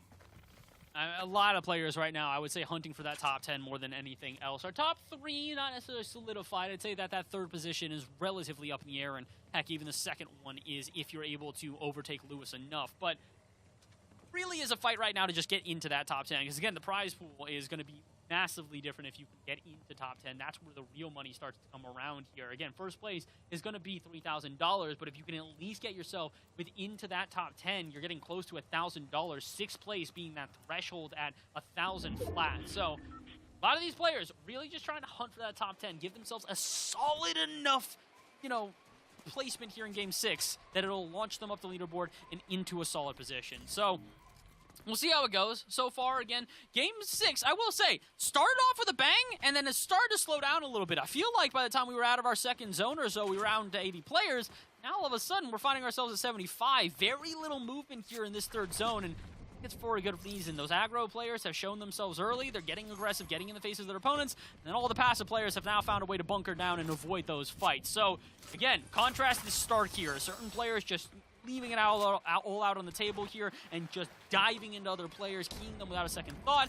And then some players just, again, taking that better safe than sorry strategy that had been so effective for so many individuals here today. Yeah, they need to continue to figure out what works effectively for them, and there's a lot of teams facing this and dealing with this Red Bull fridge. One of them has had a decent day, nothing too crazy, but of course being able to pick up that elimination will definitely help them. 47 points here. No easy task in itself, but realistically we know first place 100 plus points, second place shortly behind that, and of course third not too far behind them. So it really comes down to the last game, the mega game opening here. Birch, one of the contenders in my opinion to at least take a top 5, top 4 finish, depending on how this game goes and, of course, how the top 5 flushes out. However, with some of the top 5 already dropping pretty early, could happen. Interested to see what happens with the Rifted POI here as well, to see if anybody ends up actually taking that, and if they do take that, if it's a significant enough player that it's going to make an impact on the overall leaderboard. Ryzon, another player that has absolutely been impacted on the leaderboard here today. They've had a couple of good games here or there, but I don't know if they've necessarily done enough to really put themselves all the way into contention for that top 10. As it stands right now, they come into this game sitting in, I believe, 33rd place overall. But this has been the same place over and over, and look who's on top of it. Lewis, the first one to the Rifted POI. This is what you were talking about, Panda. This is crucial if they want a chance at winning this thing. You're absolutely right here. All they have to do is take the win of the POI here in the sky. We'll see if it actually works out for them, but multiple players challenging them for this. Again, remember, everybody realizes the value of this in the final moment. Scary Woo, another player that has continually fought for this spot, and it doesn't seem to be slowing down yet, as now Automatic is going to challenge them for it. If Scary Woo steps out of it, Automatic can actually stop it, and Automatic now, wait, it's still going up. Is this actually going to happen?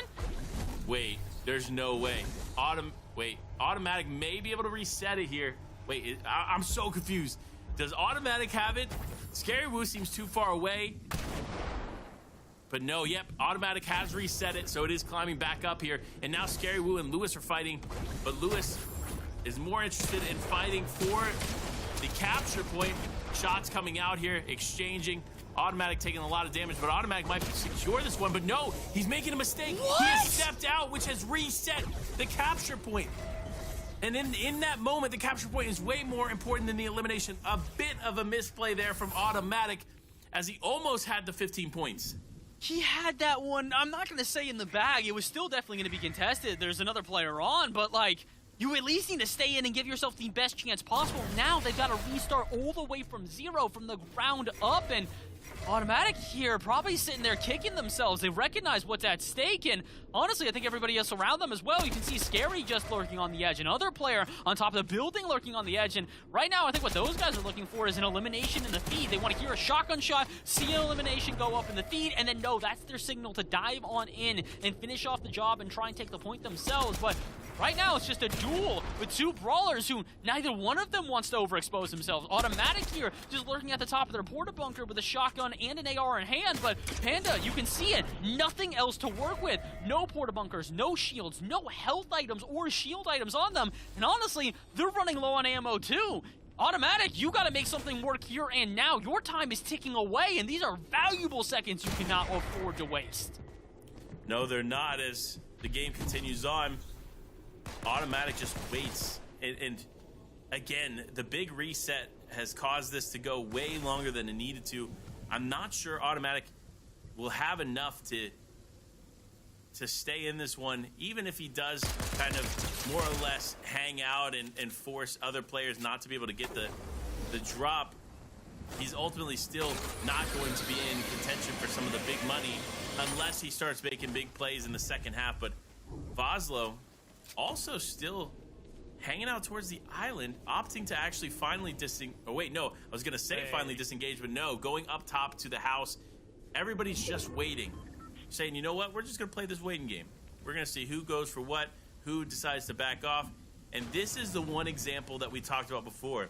The example of potentially no one getting this spot, and it's because everybody just going to sit on it and wait patiently. And here's the issue, though, is that they can wait even longer this time as well. We actually ended up having a zone pull that's going to keep the Rifted POI within zone for at least another zone longer. So we could even actually see some players that rotate into the zone, realize the POI hasn't been captured, and go, you know what, why not?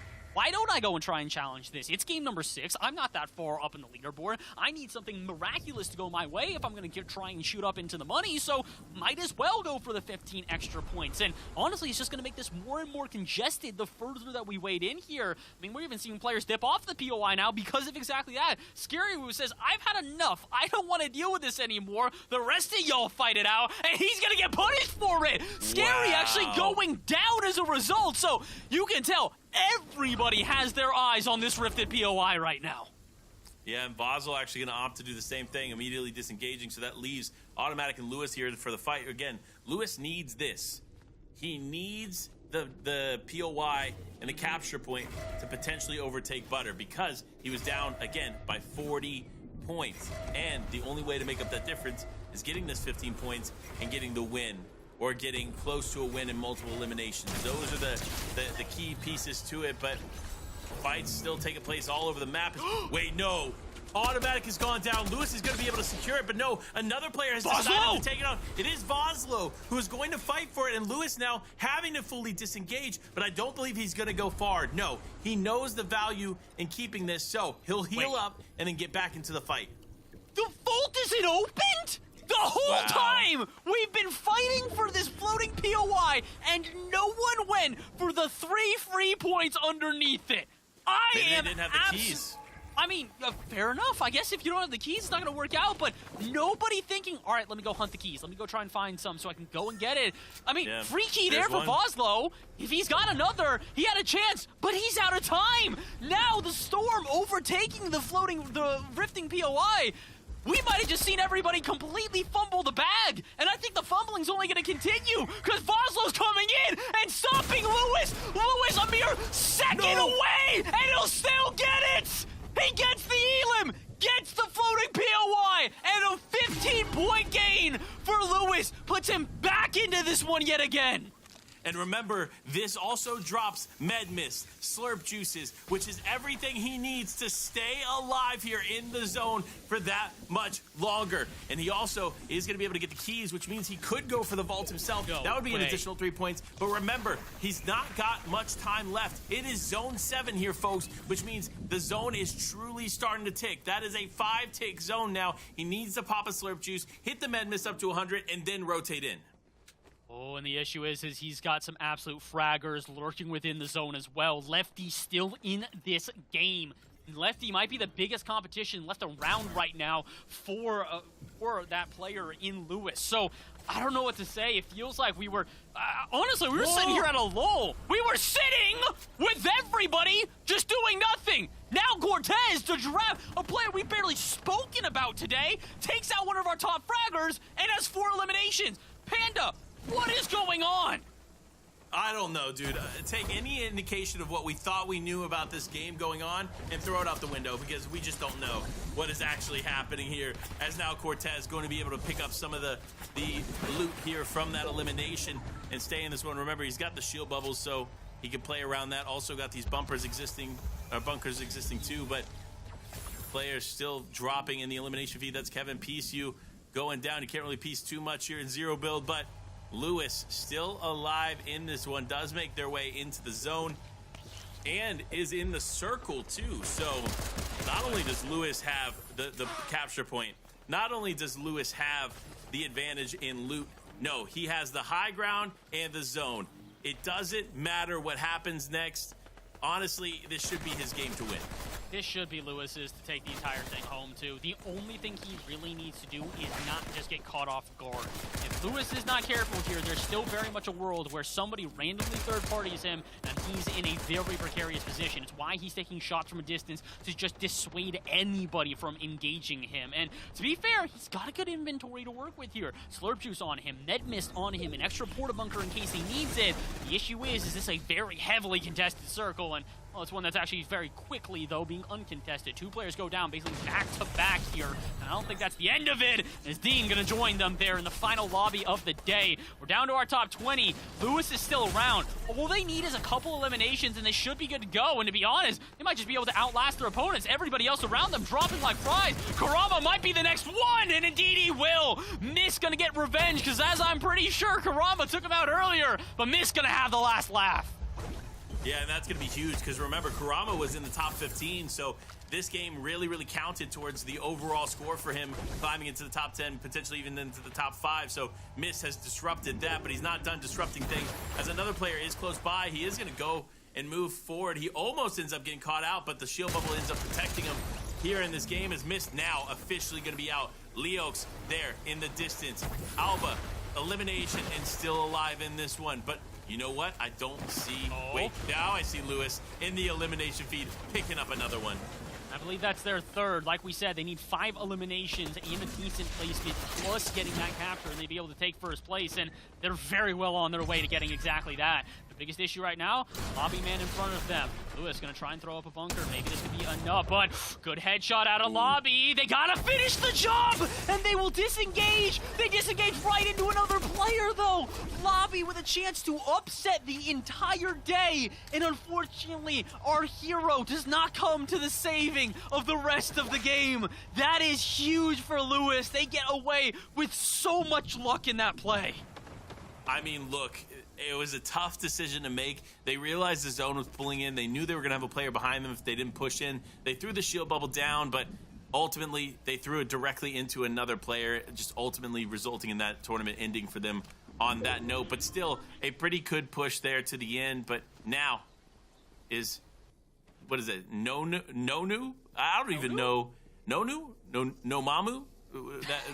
I don't know, but I like the name. I'll mess with it. But Cortez also still in this one. Nonu still in this one here as they rotate around. Does have the Med Mist and the Slurp Juice. They're going to opt to use that. It's the only option. Corrido, no. A misplay. Ended up popping the Med Mist a little too late. And unfortunately, they're going to have to swap Med Mist here shortly, and they won't have enough time to do it. So they need to get into zone before it becomes a problem, but the water's going to stop the Med Mist as soon as they hit it. And unfortunately, they're all going down, dropping like flies with these players. But Lewis is still up. Lewis may have done enough here to get it. He made it into the top 3. That is going to be very, very close to finish off. I actually don't know if that was enough points to get ahead of Butter. We'll have to wait and see. But Nonu is able to do something here with the Med Mist in the zone. Can he hold on as he's 1v1 against Slam? Slam, though, has every advantage. He has the zone, he has the bunkers, and now he has the final elimination as Slam PK walks away with it in the final moments.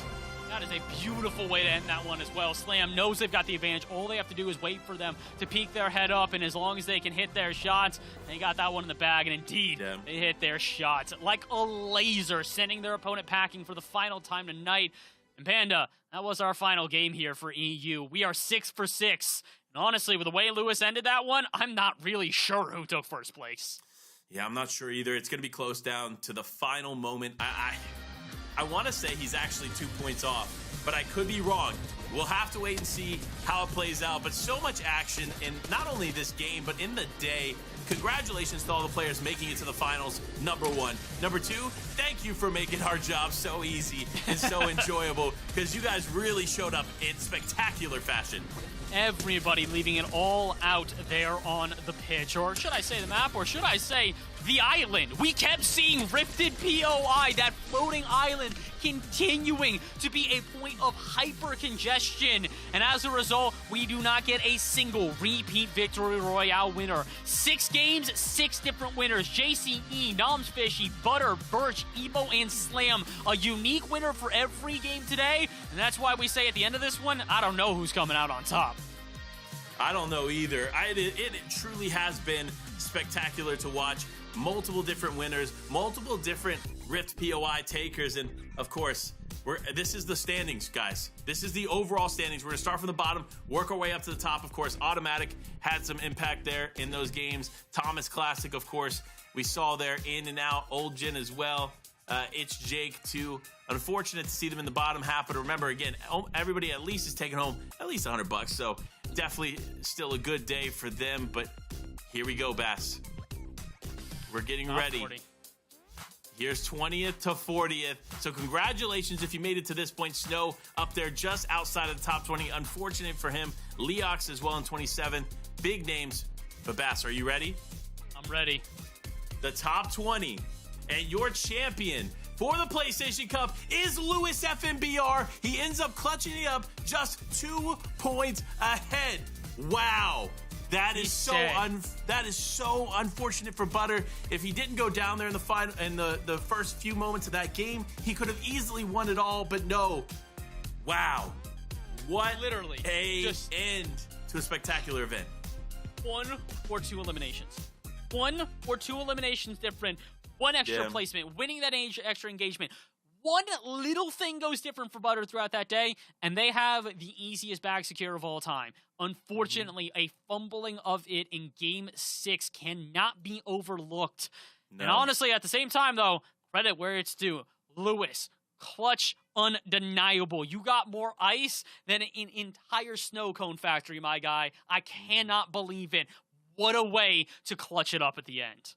I mean, look, it is a spectacular day. Of course, we talked about a spectacular game, spectacular players, but none of this would be possible without PlayStation allowing us to put these PlayStation Cups on. So again, shout out PlayStation Cup. If you want to get involved in the future ones, you got to check it out. Compete.playstation.com. It's the place to be.